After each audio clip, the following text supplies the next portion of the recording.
السلام عليكم ورحمة الله وبركاته. بسم الله والصلاة والسلام على رسول الله. ازيكم يا شباب؟ يا رب تكونوا دايما بخير وبصحة وسلام. طيب بسم الله. الحمد لله رب العالمين. احنا اليوم الأولاني في المعسكر نزلنا حكاية الباب الرابع كاملا. أنا عارف إن هو كان فيديو طويل، بس زي ما قلنا هو شرح تفصيلي للباب يعتبر، وفي فيديو واحد. ثانيا نزلنا بالليل فيديو الأفكار والتريكات، وده اللي ما ينفعش تفوته لأي سبب كان، لأنه مهم جدا جدا جدا. والأفكار والتريكات زي ما أنت عارف موجودة في المذكرة. أخيرا بقى وليس آخرا، احنا نزلنا بالفعل المذكرة بتاع المعسكر على الجروب بتاع التليجرام. لو ما خدتش بالك بقى تقدر تنزلها من على الجروب بتاع التليجرام، هتلاقي اللينك بتاعها في الوصف، لينك التحميل، عشان برضه تشتغل منها. تمام. وهنبدأ بقى مع بعض بإذن الله رب العالمين نحل الأسئلة اللي موجودة على الباب الرابع. موجود على الباب الرابع كام سؤال؟ 150 سؤال، ده على الباب الرابع. بالإضافة كمان للامتحان الشامل اللي موجود كمان حوالي 50 سؤال. تمام. فطبعا فيديو الحل هينزل على مرتين. مرة الصبح، يعني الفيديو ده أنت هتسمعه الصبح، هيكون نازل لك الصبح بإذن الله، وفيديو تاني هينزل بالليل. تمام يا بطل. من غير رغي كتير بقى، تعالى نسمي الله كده ونبدأ. بسم الله الرحمن الرحيم. بيقول لي عند وضع قطعة من النحاس في محلول كبريتات الخرسين. هو حط هنا النحاس في محلول كبريتات الخرسين. النحاس ده العنصر اللي هو الفلز. طيب هل الفلز أعلى نشاط من المحلول؟ لا، النحاس أقل نشاط من الخرسين، وبالتالي لا يحدث تفاعل. يبقى هي من مالي صح، لا يحدث تفاعل، ورميها لك في الآخر اهي. لأنه هو معتمد في السؤال ده إن أنت حضرتك هتروح تعمل لي معادلة، وتروح تكتب لي معادلة كده بكل بساطة سي يو زائد زد ان اس او 4 عشان يدي سي يو اس او 4 زائد زد ان. انا بقول لك اللي انت بتفكر فيه اهو. تمام. طيب وبكل بساطه ممكن اشيل ده وممكن اشيل دي. طيب ودي عباره عن ايونات موجبه طبعا، موجب 2 موجب 2. وتقول لي اي حاجه هنا بتقل واي حاجه هنا بتزيد. تمام. لا طبعا، يعني مثلا كانت اول واحده هي يقل زد ان موجب 2 صح، ده على شغلك اللي انت هتعمله. فالله يبارك لك. قلنا اول حاجه نتاكد منها ان لازم العنصر يكون اعلى من المحلول في النشاط. لو اقل النشاط لا يحدث تفاعل. يبقى الاجابه رقم د. رقم 2، أي الأشكال التالية يمثل التغير في تركيز الزد إن موجب 2 والسيو موجب 2 بالمول على اللتر في خلية دانيال. والله خلية دانيال أهيت زد إن زائد سيو موجب 2، هيروح يطلع زد إن موجب 2 زائد سيو. هو بيسأل عن إيه يا مستر؟ بيسأل عن السيو موجب 2 وعن الزد إن موجب 2. أنت في ناحية وأنا في ناحية، علاقة عكسية. أنت في ناحية وأنا في ناحية، علاقة عكسية. والعلاقة عكسية ما بيننا إحنا الاتنين، السيو موجب 2 بيقل والزد ان موجب 2 بيزيد. تمام. يبقى هتختار انهي اجابه؟ هنختار الاجابه العلاقه ما بينهم علاقه عكسيه في رقم الف ورقم ب. رقم ج وده الغلط، ديت غلط وديت غلط. طيب في رقم الف ورقم ب ايه الفرق ما بينهم؟ ان هو بادئ لي بتركيز 1 مولر او تركيز 34 من 100. لا، التركيز واحد. احنا قلنا اصلا تركيز المحاليل في نصفي الخليه دانيال بيبقى بادئ بواحد مولر في البدايه، في بدايه التفاعل. تمام. فاللي احنا بادئين في بيه فعلا في البدايه كان 1 مولر. يبقى الاجابه الصح الاجابه رقم الف. رقم 3، أي مما يلي يعبر عن نص خلية كهروكيميائية صحيحة. طيب نص الخلية اتفقنا، نص الخلية عبارة عن دايرة مفتوحة بيحدث فيها اتزان ما بين القطب وأيوناته. طيب نص الخلية المنفرد عبارة عن العنصر في أيوناته. أيوناته، كلمة أيوناته دوت يعني محلول. لازم يكون محلول الكتروليتي او مصور. المهم يكون موجود في ايونات، ما ينفعش يكون ماده صلبه. يعني مثلا ما ينفعش اروح اجيب الفضه في حاجه اسمها اي جي سي ال، الاي جي سي ال راس، ما ينفعش. بس ينفع اي جي ان او 3. فهمت الفكره؟ لان اي جي ان او 3 بيدوب في الميه عشان النترات. طب تعال نشوف الاختيارات كده. اولا انا قلت العنصر في ايوناته. تمام. رقم الف السي يو محطوط في سي يو اس او 3. تمام. سي يو عنصر اهوت، عنصر اهوت في سي يو اس او 3، ده سالب وده موجب، موجود في ايونات النحاس صح. والله ده صح ينفع. طيب رقم ب سي يو موجب في سي يو اس او 3، لا. القطب انا قلت عنصر، يعني اصلا نص الخليه عباره عن كده اهو، عباره عن قطب او لوح موجود هنا في الايونات. فالقطب او اللوح دوت اللي هو يشتغل بقى كانود او كاثود لازم يكون عنصر، ما ينفعش يكون ايون. يبقى الغلط هنا ان هو جايبها لي ايون، ديت غلط. طيب رقم ج زد ان، تمام. بس في ان ان او 3 لا، انا عايز بقى زد ان ان او 3 باي 2، يعني لازم تكون في ايونات الخرسين. اللي جاب ايونات الصوديوم مش نافعه. طيب رقم د مش نافعه برضه عشان الاي جي موجب، ما ينفعش القطب يكون ايون، لازم القطب يكون عنصر. لازم الانود او الكاثود يكون عنصر. تمام كده؟ تمام زي الفل. طيب رقم 4 فيها الخلية الجلفانية يشار إلى المهبط، المهبط اللي هو الكاثود. طيب بقى لنا القطب واحد يبقى دوّة الكاثود اللي هو هيكون هنا القطب الموجب عشان إحنا في الخلية الجلفانية. ويحدث نُص تفاعل 2 طبعًا عند الكاثود هيحصل تفاعل اختزال، يبقى 2 دي اختزال للمادة الأقوى كعامل، الاختزال هيحصل للمادة اللي هتشتغل كعامل مؤكسد، يبقى المادة الأقوى كعامل مؤكسد. يبقى دي الاختيارات بتاعتي. طيب يبقى رقم 1 دوّة إحنا قُلنا القطب الموجب، السالب لأ، لأ، يبقى ج أو د. طيب رقم 2 قُلنا هيحصل اختزال وعامل مؤكسد، يبقى الإجابة الصح الإجابة رقم ج. رقم 5 عند إمرار غاز كبريتيد الهيدروجين اللي هو H2S تمام، المُحمّض في نُص خلية الكاثود لخلية دانيال، فإن قيمة الEMF. طيب بالراحة كده عشان دي ربط ما بين الباب التاني والباب الرابع. طيب في نُص خلية الكاثود، أنت عارف إن نُص خلية الكاثود اللي هي بتاع النحاس عبارة عن قطب من النحاس أهوّة Cu موجود في محلول يحتوي على أيونات النحاس اللي هي Cu-2 اللي هي كانت Cu يعني SO4 ففي Cu-2. لو فاكر في الباب التاني وبإذن الله نفتكر مع بعض الH2S اللي هو بيشتغل في وسط حامضي، عشان كده قال لك المحمض كان بيكشف عن أيونات النحاس. ليه بقى؟ لأن الCu موجب هتروح تاخد الS السالب فيتكون CuS وده كان راسب أسود، راسب أسود. المهم إن هو كون راسب، بدل كون راسب هتفضل القوة الدافعة الكهربائية تقل لحد ما تنعدم. هو بيقول لي إيه اللي بيحصل للEMF اللي هي القوة الدافعة الكهربائية؟ تظل ثابتة غلط. طيب تقل ثم تزداد لأ، تنخفض قليلًا ولا تزداد قليلًا؟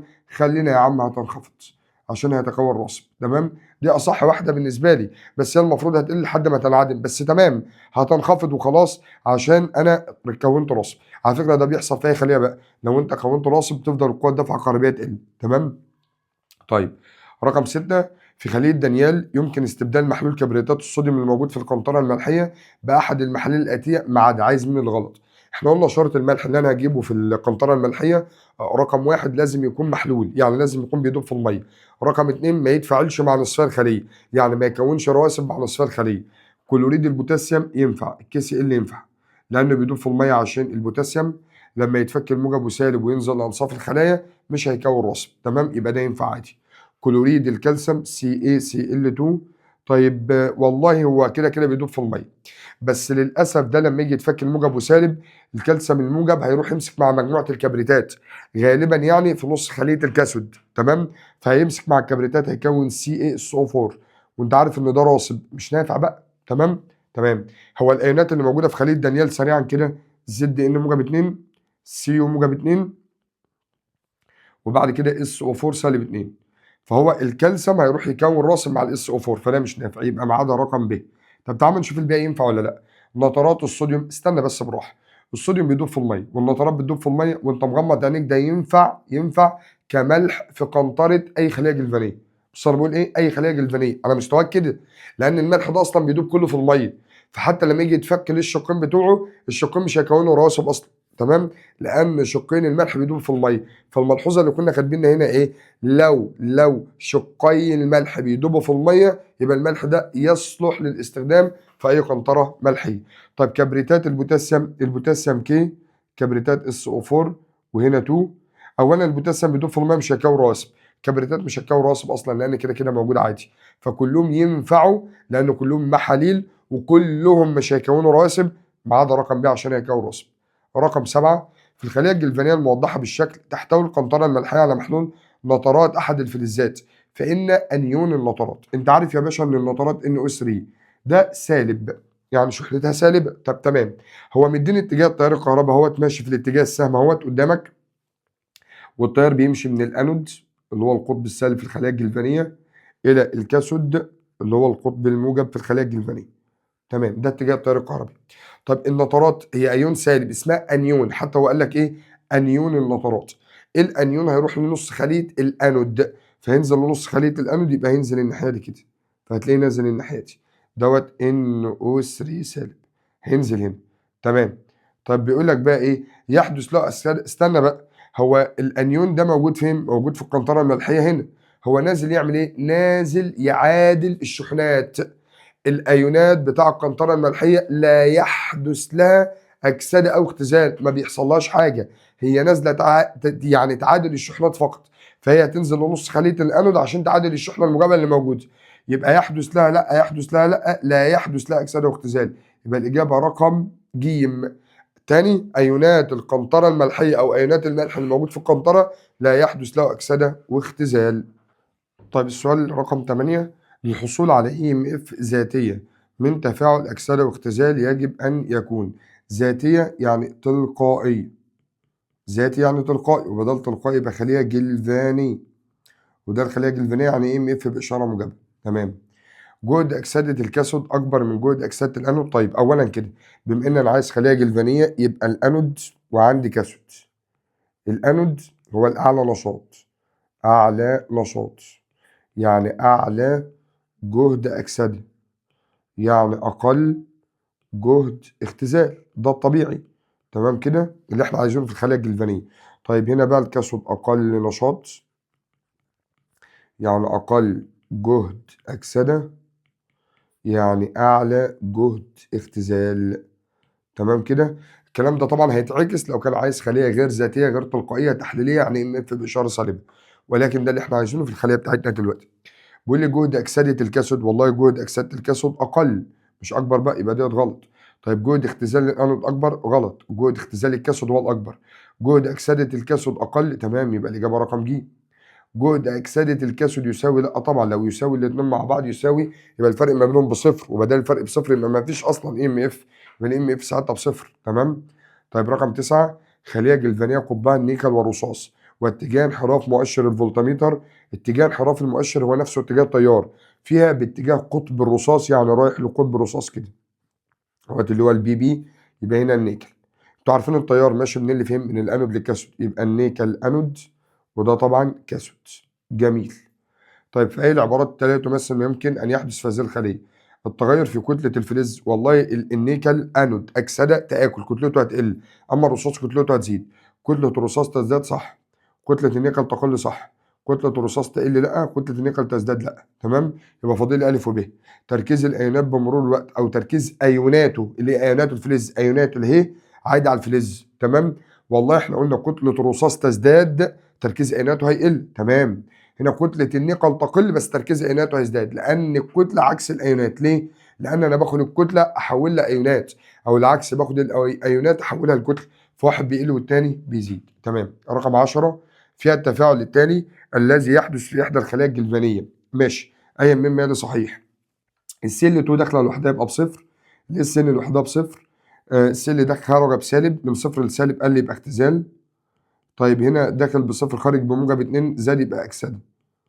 طيب أيا مما يلي صحيح. تزداد كتلة صفيحة القصدير، لا هتقل لأنه حصل له أكسدة يعني تآكل، يبقى دي غلط. طيب تنتقل الإلكترونات من الاس ان 2 يعني إلى السي ال 2، صح. أصلا الاس ان حصل له أكسدة يبقى هو الأنود، السي ال 2 حصل لها اختزال يبقى هي الكاثود، ففعلا الإلكترونات هتنقل من ده 2 ده من ده لده. تمام. يبقى ديت صح، يبقى رقم ب صح. طيب رقم ج، يزداد تركيز الايون اس ان موجب 2، هو فعلا هيزداد تركيز الاس ان موجب 2، هيزداد تركيز الاس ان موجب 2. تمام كده. إيه المشكله؟ لانه هو موجود في النواتج اهو، يبقى دي برضو صح. اتجاه انحراف المؤشر الفولتميتر نحو الاس ان، لا نحو الكلور سي 2. تمام. يعني انا فاضل لي كده رقم ج ورقم ب الاثنين صح. تنتقل الالكترونات من استنى بقى، هو هنا انا اسف، بص كاتب لك هنا ايه؟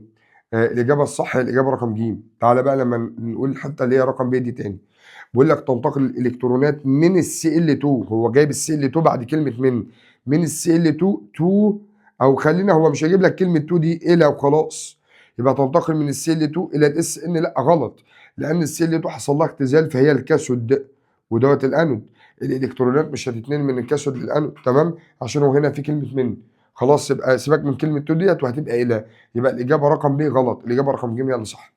رقم 11، خليه جلفانيه يحدث فيها التفاعل اللي قدامي ده، فان العباره التاليه صحيحه. السي دي لوحدها بصفر، الاس ان داخله بموجب 2، السي دي خرج بموجب 2، الاس ان لوحدها بصفر. السي دي زاد يبقى حصل له اكسده هيبقى انود، الاس ان من موجب 2 لصفر قل يبقى اختزال يبقى كاثود. حلو. قطب، استنى بقى، بدل بيسأل عن القطب او المهبط او الكاثود لازم يكون عنصر، ما ينفعش اقول القطب المهبط اس ان موجب 2، ما ينفعش، او الاس ان بس. هو على فكره كده الكاثود او المهبط هو الاس ان وبيحصل عنده اختزال، فانا لما اجي اقول مين القطب او الكاثود او القطب الموجب لازم اقول عنصر ما ينفعش اقول ايون، يبقى ديت غلط عشان اللفظ نفسه ما ينفعش يكون ايون. او بص بقى قطب المهبط السي دي كلفظ ينفع، بس انا لسه هعرف بقى السي دي انود ولا كاثود. السي دي حصل لها اكسده انود، هي قطب الانود، قطب المصعد، القطب السالب، يبقى دي غلط. طيب يزداد تركيز ايونات الاس ان موجب 2، لا بيقل، ما هو كاثود اختزال تزداد الكتله ويقل تركيز الايونات، يبقى اكيد الاجابه الصح الاجابه رقم د. تقل كتله قطب السي دي لانه انود اكسده تاكل فكتله القطب هتقل، فخلي بالك من الالفاظ. طيب رقم 12 خلايا جلفانيه يحدث فيها التفاعل اللي قدامي دوت. طيب الان اي داخله بموجب 2 خارجه لوحدها بصفر، سيبك من الوزن خالص. السي ار داخله بصفر خارجه بموجب 3، ده زاد يبقى حصل له اكسنه فيشتغل كانود، وده اللي حصل له اختزال فيشتغل ككاثود. طيب تزداد درجه اللون الازرق لمحلول ملح الكروم. طيب ركز معايا كده بالراحه واحده واحده. الكروم سي ار موجب 3، هو الكروم اللي كون موجب 3 ده لونه اخضر، مركبات الكروم 3 لونها اخضر. الان اي موجب 2 ده لونه ازرق. تمام. بصوا مالكش دعوه بالحته دي قوي، هي اتلغت من عليك السنه دي، يعني ده سؤال جه سهوا كده في النص، ولكن هي اتلغت من عليك السنه دي عشان الحته بتاع الالوان اللي عندكم في المنهج اتلغت.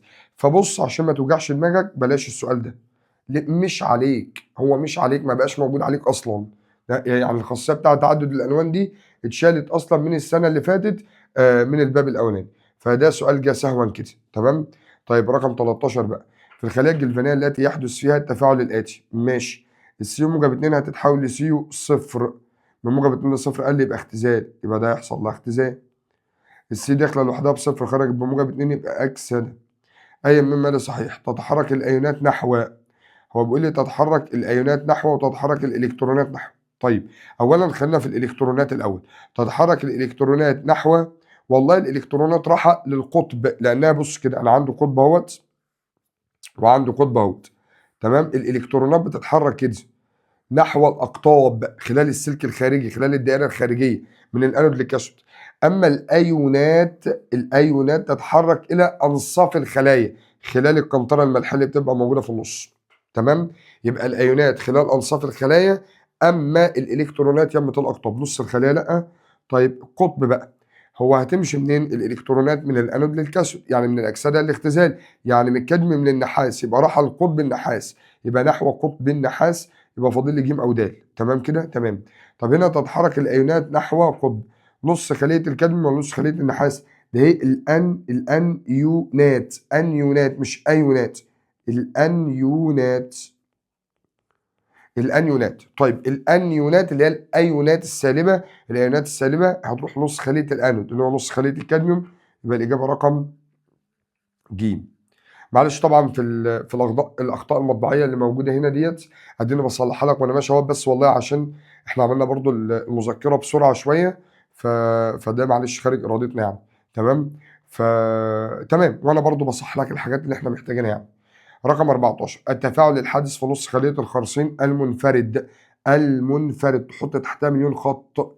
طيب خليه نص الخرسين منفرد اهي عباره عن نصف خليه فيها قطب من الخرسين موجود في ايونات الخرسين زد ان موجب 2، فهيبدا الزد ان يحصل له اكسده ويتحول لزد ان موجب 2 ويفقد 2 الكترون، يروح يكتسبهم تاني ويرجع للزد ان. لازم بدل قال نص الخليه منفرد لازم تفاعل انعكاس، ما ينفعش تفاعل تاني، ما ينفعش. تمام. طيب ليه؟ لان نص الخليه منفرد بيحصل فيه اتزان ما بين القطب وايوناته، ما بين العنصر وايوناته، فلازم تفاعل رايح راجع، يبقى رقم ا مش نافع. طيب رقم ب مش نافع، بص على الرغم نفس المعادله اللي احنا كاتبينها بس عشان بس في اتجاه واحد، لكن رقم ج هيبقى اللي انا بتكلم عنه، الزد ان هتبقى زد ان موجب 2 زائد 2 الكترون، ده مهم، سؤال مهم. طيب خليه جلفانيه يعبر عنها بالرمز الاصطلاحي التالي. تمام.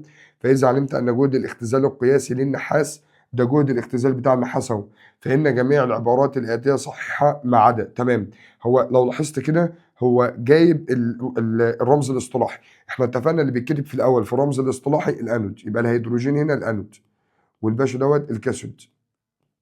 طيب يبقى اذا ق د ك بتساوي جهد أكسدة الأنود اللي هو جهد أكسدة الهيدروجين اللي هي بصفر، زائد جهد اختزال الكاثود، جهد اختزال النحاس مديهولي ب34%، يبقى الاي ام اف بتساوي 34% فولت. بيقول لك تسري الالكترونات من قطب الهيدروجين الى قطب النحاس في الدائره الخارجيه، صح، وعايز بعد عايز الاجابه الغلط. هتمشي فعلا من قطب الهيدروجين لقطب النحاس عشان الهيدروجين انود ودول كاثود. القوه المحركه للخليه اللي بنسميها اي سيل اللي هي قوه الدفعه الكهربيه، طيب بتساوي جهد اختزال القياسي للنحاس. والله لان الهيدروجين هو بصفر فهي فعلا بتساوي جهد الاختزال بتاع النحاس. طيب التفاعل النهائي في الخليه هو، طيب التفاعل النهائي الهيدروجين هيحصل له اكسده فيتحول اهو H2 هيتحول في النهايه ل H موجب، وهنوزن المعادله دلوقتي. طيب زائد Cu موجب 2 هيتحول في الاخر اهوت للCu عشان يحصل لها اختزال، بقت صفر اهي. طيب داخل 2 هيدروجين خارج واحده اضرب هنا في 2 بس المعادله كده موزونه، فالمفروض داخل H2 زائد Cu موجب 2، هنا غلط عكس، يبقى ديت غلط، يبقى الاجابه الجيم هي الغلط. طب رقم د عشان نتاكد، جهد الاكسده القياسي للنحاس، استنى بقى، هو جهد اختزاله القياسي للنحاس بكام؟ ب 34 من 100 اللي هو نفسه ق د الكاف، تمام؟ يعني انا اقدر اقول كده اهوت ق د الكاف بتساوي جهد اختزال النحاس بتساوي سالب جهد اكسده النحاس، تمام كده؟ هي ما هو جهد الاختزال هو جهد الاكسده باشاره مخالفه. هو بيقول لي جهد الاكسده القياسي للنحاس بقى، بيسال عن جهد الاكسده بتساوي، هيبقى بقى هضرب السالب الناحيه الثانيه، هيبقى سالب جهد الاختزال او سالب ق د الكاف، يبقى قوه الدفعه او القوه المحركه للخليه مسبوقه باشاره سالب، صح والله، صح اهو عكس الاشاره، تمام؟ يبقى ديت صح، لان ق د الكاف هي بتساوي جهد الاختزال، فانا لو عايز جهد الاكسده هيبقى ق د الكاف بس باشاره سالبه قدامها، تمام؟ طيب رقم يبقى الاجابه الغلط بقى، احنا قلنا الاجابه رقم ج. رقم 16، اذا علمت ان، تمام، فان الرمز الاصطلاحي للخلايا المكونه من هذين القطبين، وعايز الاي ام اف بقى، احنا عايزين نطلع مع بعض الرمز الاصطلاحي ونكتب الاي ام اف كمان. طيب اولا بس هو مديك انصاف خلايا، هل مديك تفاعل كلي؟ لا. هل مديني يعني رمز اصطلاحي كامل؟ لا. هل مديني رسمه خليه؟ لا. فانا اللي هفكر، وبدل انا اللي هفكر يبقى قلنا الخليه هتبقى خليه جلفانيه، فام اف هتطلع باشاره موجبه. طيب الايه اللي صفر خرجت بموجب 3 ده جهد اكسده، سيبه زي ما هو. السي موجب 2 خرجت بصفر ده قل اختزال، اعكس اشارته عشان بس نقارن الاول، يبقى سالب 34 من 100. من الاكبر طبعا الموجب، يبقى الالومنيوم اعلى نشاط من النحاس. لو انت حافظ المتسلسله عارف ان الالومنيوم اعلى نشاط من النحاس من غير ما نعمل الخطوه دي، يبقى الالومنيوم انود ودوت كاثود. طيب يلا عايزين نجيب الاي ام اف الاول، يلا اللي تهمني الاي ام اف بتساوي جهد اكسده الانود، يعني جهد اكسده الالومنيوم مديهولي جاهز ب 1.67% زائد جهد اختزال الكاثود، جهد اختزال النحاس بموجب 34%. تعالى اما نجمع الاثنين دول يلا على بعض كده ونشوف هتطلع معايا كام في الاخر. بسم الله، 1.67 زائد 34% هيطلع معايا ب 2.1%، 2.1% تقريبا فولت، تمام، وباشاره موجبه. طب انا لو عايز الرمز الاصطلاحي، احنا قلنا بنكتب الاكسده الاول، مين اللي هيحصل له اكسده؟ الالومنيوم Al هيتحول ل Al موجب 3، واحنا اتفقنا هو مش هيجي منك يطلب منك في الامتحان الرمز الاصطلاحي، تمام؟ هي السؤال ده جاي عشان اكد بس ان اهميه الرمز الاصطلاحي في الاسئله اللي بتيجي، ان هو بيكون مديك رمز اصطلاحي اصلا مش اكتر، لكن ما فيش سؤال في الامتحان يجي يقول لك اكتب رمز الاصطلاحي. عشان كده احنا استغلنا السؤال هنا ورحنا حسبنا قوه الدفعه الكهربيه، تمام؟ طيب اللي حصل له اختزال بقى ايونات النحاس، سيو موجب 2 هتتحول لسيو، بس لازم المعادله تكون موزونه، يعني لازم الرمز الاصطلاحي يكون موزون. عايزين نوزن الرمز الاصطلاحي ده مع بعض. بص على التكافؤات، الالومنيوم ثلاثي والنحاس ثنائي، هل نفس التكافؤ؟ لا، اعكس الارقام، فانا هضرب هنا في 2 وهضرب هنا في 3 بس. يبقى الاجابه الصح هي الاجابه رقم د اهي. يهمني الحد قوه الدفعه الكهربيه وخلاص، ماشي. القطب الموجب في الخلايا الجلفانيه، القطب الموجب يبقى الكاثود، تمام، المعبر عنه بالرمز الاصطلاحي اللي قدامك دوت هو، احنا قلنا في البدايه دايما بكتب نص الاكسده، يعني في البدايه انود وفي النهايه بيبقى كاثود، واقصد في البدايه على الشمال، البدايه على الشمال عشان احنا بنكتب انجليزي. طيب يبقى ده انود وده كاثود، فهو عايز القطب الموجب اللي هو الكاثود يبقى النحاس، هو عايز القطب، ركز اهو القطب، تمام كده، القطب يبقى العنصر ذات نفسه يبقى النحاس، مش النحاس موجب 2، النحاس. لكن لو قال لك في نفس السؤال مين اللي حصل له اختزال او مين العامل المؤكسد، هتقول لي ايونات النحاس، لان ايونات النحاس هي اللي حصل لها اختزال، يعني هي العامل المؤكسد. طيب رقم 18، أعطيت أوصاف التفاعلات التالية، تكون القوى الدفع الكهربية الإيس للخلية اللي حدث فيها التفاعل ده. طيب تمام، مديك تفاعل كامل، بدل تفاعل كامل يبقى هو فارض عليا من الأنود ومن الكاثود. الاتش جي داخله بموجب 2 خارجه بصفر، ال يبقى اختزال، يبقى ده كاثود، يبقى اكيد اللي جنبه انود. طب احنا عايزين اي ام اف، الاي ام اف بتساوي، بدل فرض عليا ممكن يطلع باشاره موجبه وممكن يطلع سالبه، ممكن تكون جلفانيه او تحليليه. طيب جهد اكسده الانود يعني جهد اكسده النيكل، النيكل داخل بموجب 2 خرج بصفر، قال لي اختزال، انا عايز اكسد عكس الاشاره، يبقى هتبقى موجب 25 عشان دي بسالب اهي. تمام. طيب زائد جهد اختزال الكاثود، الاتش جي داخله بموجب 2 خارجه بصفر، قال لي اختزال، يبقى سيبه زي ما هو، يبقى زائد 86 من 100. تعال نشوفها كده، طبعا هتطلع باشاره موجبه قدامك اهي، 25 من 100 زائد 86 من 100 هيطلع معايا بواحد و11 من 100 بإشارة موجبة فولت، ودي خلية جلفانية، يبقى موجب 1 و11 من 100، جايب لك السالب اهي. تمام. يبقى الإجابة الصح رقم د. خلية جلفانية مكونة من نصفين، إحداهما الكوبالت هيتحول لكوبالت موجب 2 والآخر سيو هيتحول لسيو موجب 2. إذا كان جهد الاختزال بتاع الكوبالت بسالب 28 من 100 وجهد اختزال النحاس موجب 2 ب 34 من 100، فلا يحدث التفاعل ده قدامك، وقال لي خليه جلفانيه، بدل خليه جلفانيه يبقى التفاعل ده تفاعل تلقائي، وبدل تلقائي يبقى الاعلى نشاط هو اللي هيحصل له اكسده والاقل نشاط يحصل له اختزال. بدل مش مديني معادله ولا رمز ولا رسمه، يبقى انا اللي هفكر ازاي خليهم الاثنين اكسده، فده يبقى بموجب وده يبقى بسالب، فالموجب الاكبر يبقى الكوبالت اعلى نشاط من النحاس، يبقى الكوبالت انود هيحصل له اكسده، والنحاس هيشتغل ككاثود هيحصل عنده اختزال. أكسدة القطب النحاس لا. طيب أكسدة القطب الكوبالت صح، يبقى الإجابة الصح الإجابة رقم ب. اختزال قطب النحاس لا، اختزال أيونات النحاس. احنا قلنا قطب النحاس هو الكاثود، هيحدث عنده اختزال، هيحصل عنده، فالاختزال يحصل لأيونات النحاس. أكسدة الأيونات الكوبالت لا، أكسدة القطب الكوبالت ذات نفسه، العنصر ذات نفسه. واحنا قلنا بدل فلز اللي بيحصل له أكسدة العنصر واللي بيحصل له اختزال الأيونات. تمام، والاثنين دول فلزات طبعا. يبقى الإجابة الصح الإجابة رقم ب. رقم 20 من قيم الجهود الموضحه، فان التفاعل الاتي لان قيمه الاي ام اف تكون باشاره. تعالى يا باشا، هو هنا من دي اي اوكسيديشن اللي هي اكسده. طيب الاكسده بتاع الكوبالت بكذا والاكسده بتاع الفضه بكذا، هو مديهم لي اكسده، خلاص قدامك ده بالموجب وده بالسالب، الاعلى في جهد الاكسده هو الاعلى في النشاط، يبقى الكوبالت اعلى في النشاط من الاي جي. امتى التفاعل هيكون تلقائي؟ لو الاعلى نشاط حصل له اكسده ولو الاقل نشاط حصل له اختزال، ده كده هيبقى تلقائي. طب لو حصل العكس ان الاعلى نشاط يحصل له اختزال يبقى غير تلقائي. طيب اولا كده انا هشتغل على الكوبالت، الكوبالت داخل بموجب كام؟ 2 خرج لوحده بصفر، من موجب 2 لصفر قال لي يبقى حصل له اختزال، الاعلى نشاط حصل له اختزال، ده عكس المتوقع يبقى غير تلقائي، وبدل غير تلقائي يبقى الاي ام اف هتطلع باشاره سالبه. عايز تتاكد اهي اي ام اف بتساوي، هنحسبها دلوقتي، بس غير تلقائي يبقى تلقائي غلط، تلقائي غلط. تعالى يا باشا بقى، هو بما ان ده حصل له اختزال هيشتغل كاثود، يبقى اللي جنبه انود، بدل ما يديني معادله، المعادله اللي فرض عليا من الانود ومن الكاثود.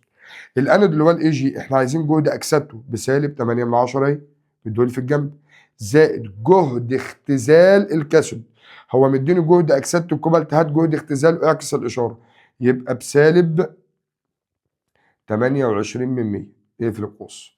طيب هتطلع معايا بكام؟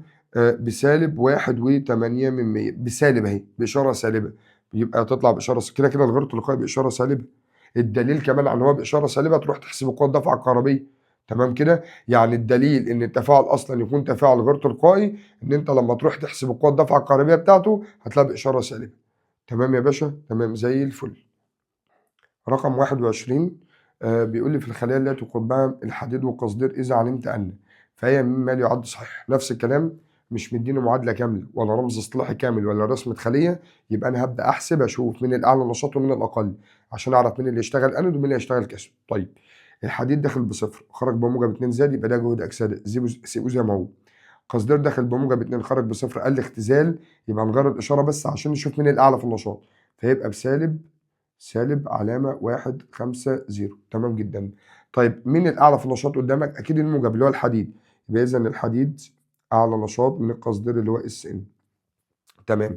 طب بما إن الحديد أعلى نشاط يبقى أنود، والقصدير يبقى كاثود، والخلية طبعا خلية جلفانية، بدل أنا اللي محدد يبقى هي خلية جلفانية وبإشارة موجبة والتفاعل تلقائي.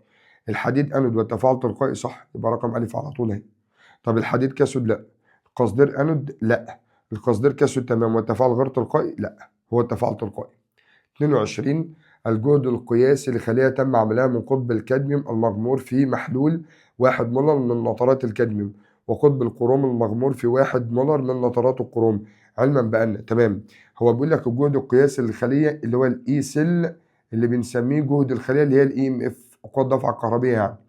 طب هو قال لك هو يعني خلية متكونة من الكادميوم والكروم، هل هو هنا ما ادانيش برضو حاجة، فانا هبدأ احدد انا من الاعلى في النشاط عشان يشتغل انود. طيب هو بيقول لي الاي لو كروم موجب 3 او كروم موجب 3 بقى صفر، قال لي يبقى اختزال، يبقى ده اختزال هنخليه اكسده فيبقى بموجب 74%. ده بموجب 2 بقى صفر، قال لي اختزال فهنخليه باشاره موجبه عشان يبقى اكسده.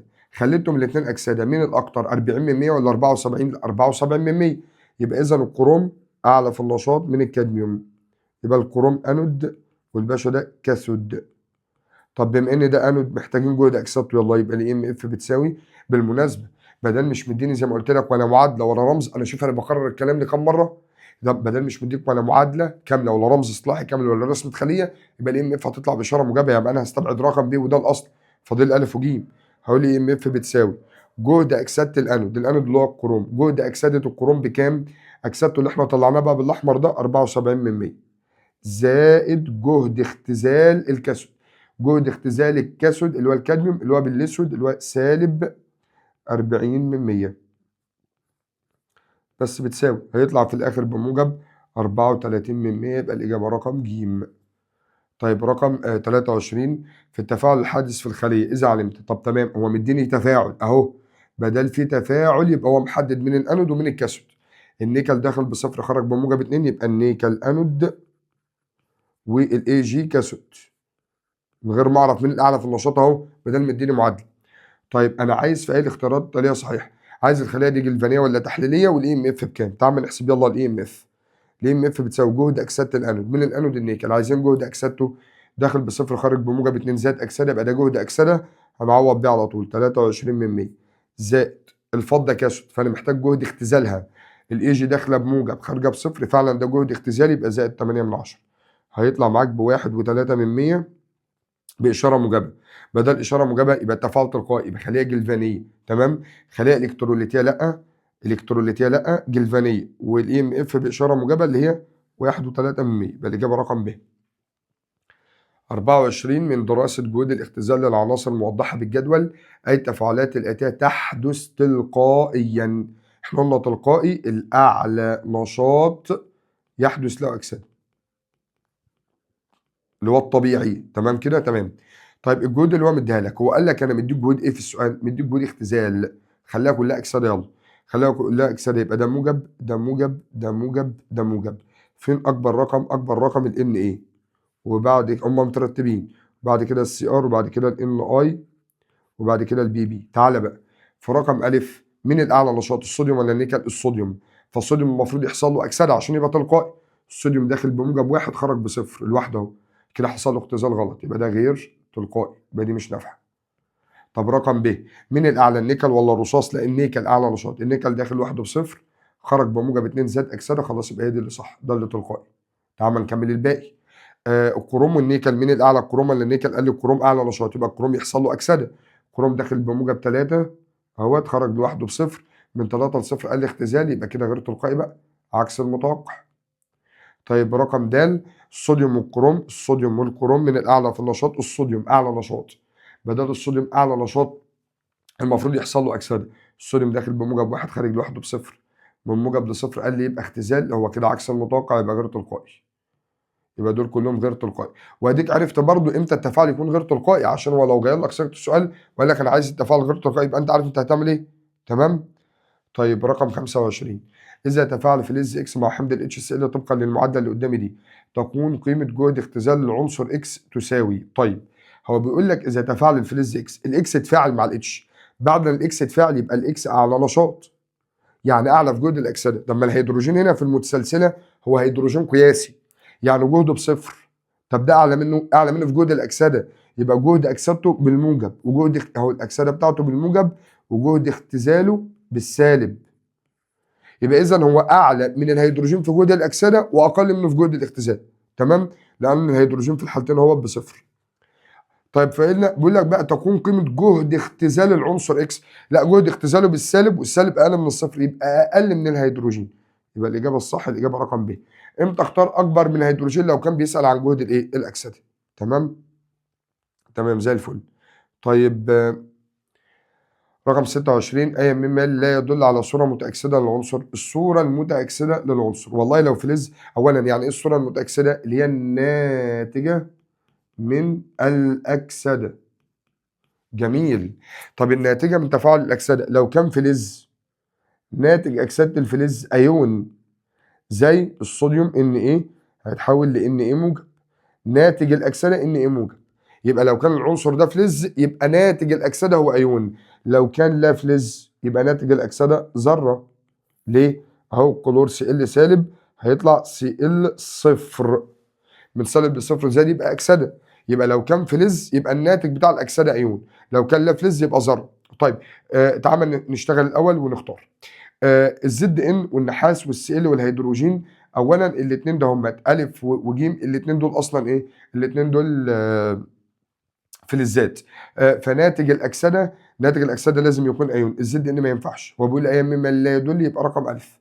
لكن النحاس موجب 2 تنفع كصوره متاكسده، الاتش موجب تنفع اهو، هيتحول من الاتش موجب، هو لا فلز بس بيفقد الكترونات عادي، من صفر لموجب زائد يبقى اكسده. تمام. طب السي ال 2، السي ال 2 احنا لسه قايلين اهي هي ناتجه من عمليه الاكسده فعلا، هي سي ال سالب هتتحول لسي ال 2 اهي صفر، يبقى زادت تبقى اكسده، يبقى دي صوره متاكسده صح، ذره اهي عشان لا فلز. يبقى اذا الزد ان مش نافعه، المفروض زد ان موجب 2. تمام تمام. من الشكل المقابل يمكن ترتيب الفلزات حسب قوه ايوناتها كعوامل مؤكسده. عوامل مؤكسده يعني يحصل لها اختزال، والاختزال ده مع النشاط ولا عكس النشاط؟ لا عكس النشاط. فاحنا هنرتب على حسب النشاط الاول. طيب في الحاله الاولى لوح من الماده سي حطيناه في محلول العنصر بي لا يحدث تفاعل، بدل ما فيش تفاعل يبقى المحلول اعلى من العنصر في النشاط، يبقى البي اعلى من السي في النشاط. هات الثانيه يلا. طيب لوح من الماده ايه حطيناه في محلول البي، حطينا الايه في محلول البي، حصل تفاعل، هو قلت لك هيحصل تفاعل، في تغير في اللون حصل، في راسب اتكون، اي حاجه، اي تغير هيحصل يبقى ساعتها في تفاعل حصل. بدل في تفاعل يبقى العنصر هو الاعلى في النشاط، يبقى الايه اعلى من البي. خلاص يبقى اعلى حاجه الايه، وبعد كده البي، وبعد كده السي. ده ترتيبهم على حسب النشاط، هو عايز ترتيبهم كعوامل مؤكسده. تمام. يبقى اعكس بقى، يبقى السي اعلى واحد، المفروض حتى هنا يجيب لك ايونات لان دي فلزات، فالمفروض يجيبها لك ايونات، بس هو ماشي جايب لي عناصر مش مشكله، بس الاصح يعني علميا لا المفروض يجيب ايونات، عشان بدل فلزات اللي هيحصل لها اختزال هي الايونات. تمام. طب يعني المفروض الصح يكون كده السي موجب اعلى من البي موجب، على حسب بقى هي موجب كام، والبي موجب اعلى من الاي موجب، المفروض ده اللي يكون صح. هو مدينا عناصر مش هتفرق قوي. تمام. طيب يبقى السي اعلى من البي اعلى من الاي، السي اعلى من البي اعلى من الاي، يبقى الاجابه رقم ب. عكس النشاط. 28 اذا علمت انه يمكن تحريك محلول كبريتات الفلز زد بمعلقه من الفلز واي. احنا قلنا دايما المعلقه مصنوعه من فلز اقل نشاط. تمام، عشان اقدر اقلب بقى عادي. طيب بما ان الفلز واي هو اللي عمل المعلقه، يبقى هقول ان الزد اعلى في النشاط من الواي، الواي اقل نشاط اهي. ولا يمكن تحريك محلول كبريتات الفلز اكس بالمعلقه نفسها اللي هي مصنوعه من الواي، بدل لا يمكن يبقى كده المعلقه اعلى نشاط، فعشان كده لا يمكن، لان لو قلبت بها هتدوب هيحصل لها اكسده، يبقى معنى كده ان الواي اعلى من الاكس، عشان كده ما ينفعش اصنع المعلقه من الواي في حاله المحلول اكس. فان الترتيب الصحيح للعناصر اكس واي وزد حسب قوتها كعوامل مختزل، يعني اكسده، يعني مع النشاط طبعا. تمام تمام. مين اعلى واحد في النشاط؟ الزد طبعا اعلى من الواي، والواي اعلى من الاكس، ده ترتيبهم على حسب النشاط اهو. يبقى الزد اعلى حاجه، وبعد كده الواي، وبعد كده الاكس، يبقى الاجابه رقم ب، الفتحه مفتوحه يمين الكبير. طيب رقم 29 بناء على المعلومات في الجدول التالي. تمام. بيقول لك تلقائيه حدوث التفاعل، يعني تلقائي ولا غير تلقائي؟ فان العباره الصحيحه من العبارات التاليه. بيقول لك السي دي زائد زد دي ان موجب 2 ده غير تلقائي. استنى بس، بدل غير تلقائي يبقى الاعلى نشاط هيحصل له اختزال عكس المتوقع. الاعلى نشاط هيحصل له اختزال، تعالى بقى الزد ان داخله بموجب 2 خرجت لوحدها بصفر، قلت يبقى اختزال، خلاص بدل حصل لها اختزال يبقى ليها اعلى في النشاط، عشان ده غير تلقائي غير طبيعي. يعني انا اقدر اقول ان الزد ان اعلى في النشاط من السي دي. تمام. طب التفاعل اللي تحت تلقائي؟ لا تلقائي ده طبيعي بقى، اعلى نشاط هيحصل له اكسده. تعال نشوف يلا، السي دي داخله بصفر خارجه بموجب 2 زاد يبقى اكسده، وبدل اكسده يبقى هو الاعلى في النشاط، يبقى السي دي اعلى في النشاط من النحاس. وارجع اقول لو انت حافظ المتسلسله مش هتحتاج ان انت تعمل الكلام ده، يبقى اعلى حاجه في النشاط الزد ان، بعد كده السي دي، وبعد كده السي يو. يمكن تحريك محلول كبريتات النحاس، تمام. طيب بمعلقه، لازم المعلقه مصنوعه من عنصر اقل، هل في عنصر من 3 اقل من النحاس؟ لا، هو بيقول لي من فلز كادميوم، غلط، لازم فلز اقل نشاط. في حاله خليه قطبها الكادميوم والخرسين، الخرسين طبعا اعلى نشاط يبقى انود، يتجه مؤشر الجلفانومتر يمه الكادميوم، لان التيار الكهربائي هيمشي من ايه؟ من الانود للكاثود، يعني من الخرسين للكادميوم، فيتجه يمه الكادميوم بالشكل ده، يمه قطب الكادميوم، صح. في خليه قطبها نحاس وخرسين، النحاس اعلى في النشاط، بدل انا اسف، الخرسين اعلى في النشاط، فالتيار الكهربائي هيمشي من الخرسين للنحاس بالشكل ده. يزداد تركيز ايونات النحاس، والله النحاس هتشتغل ككاثود يعني اختزال، هيحصل لها اختزال اللي هي ايونات النحاس يعني، واختزال يعني ترسيب، فالكتله هتزيد، تركيز الايونات هيقل مش هيزيد، يبقى تركيز ايونات النحاس هيقل مش هيزداد، يبقى دي غلط. يمكن حفظ محلول كبريتات الكادميوم في وعاء، الوعاء مصنوع من عنصر اقل نشاط زيه زي المعلقه. انا عايز عنصر اقل نشاط من الكادميوم، الوحيد الاقل من الكادميوم النحاس، واقل من الخرسين، غلط، يبقى الاجابه الصح الاجابه رقم ب. طيب رقم 30، يحتوي الجدول الاتي على 5 عناصر من عناصر الدوره الرابعه.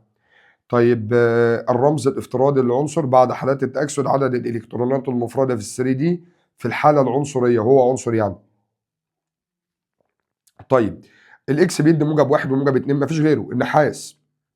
حتى بص النحاس سي يو اللي هو العنصر عدد ذري 29، ارجون 18، 4 اس 3 دي، 4 اس 2 و18 و20 يتفضل 9، ودي كانت حاله شاذه، كنا بناخد واحد من اس نوديه للدي عشان الدي يبقى فيها 10، الدي فيها 10 الكترونات تمت الامتلاء بالالكترونات، ما عندهاش الكترونات مفرده، فتلاقي عدد الالكترونات المفرده في الحاله العنصريه هي بصفر هنا اهي، تمام. طيب يبقى ده النحاس. طب الواي بيدي موجب 2، معظمهم كان بيدي موجب 2، بس الام بيدي موجب 7، يبقى ده منجنيز ام ان. طب الواي بيدي موجب 2 وفي الحاله العنصريه بيبقى صفر، استنى، اللي بيبقى صفر زيه يعني دي برضه ب 10، مفيش غيره بقى الخرسين، والخرسين بيدي موجب 2، يبقى ده الخرسين زد ان.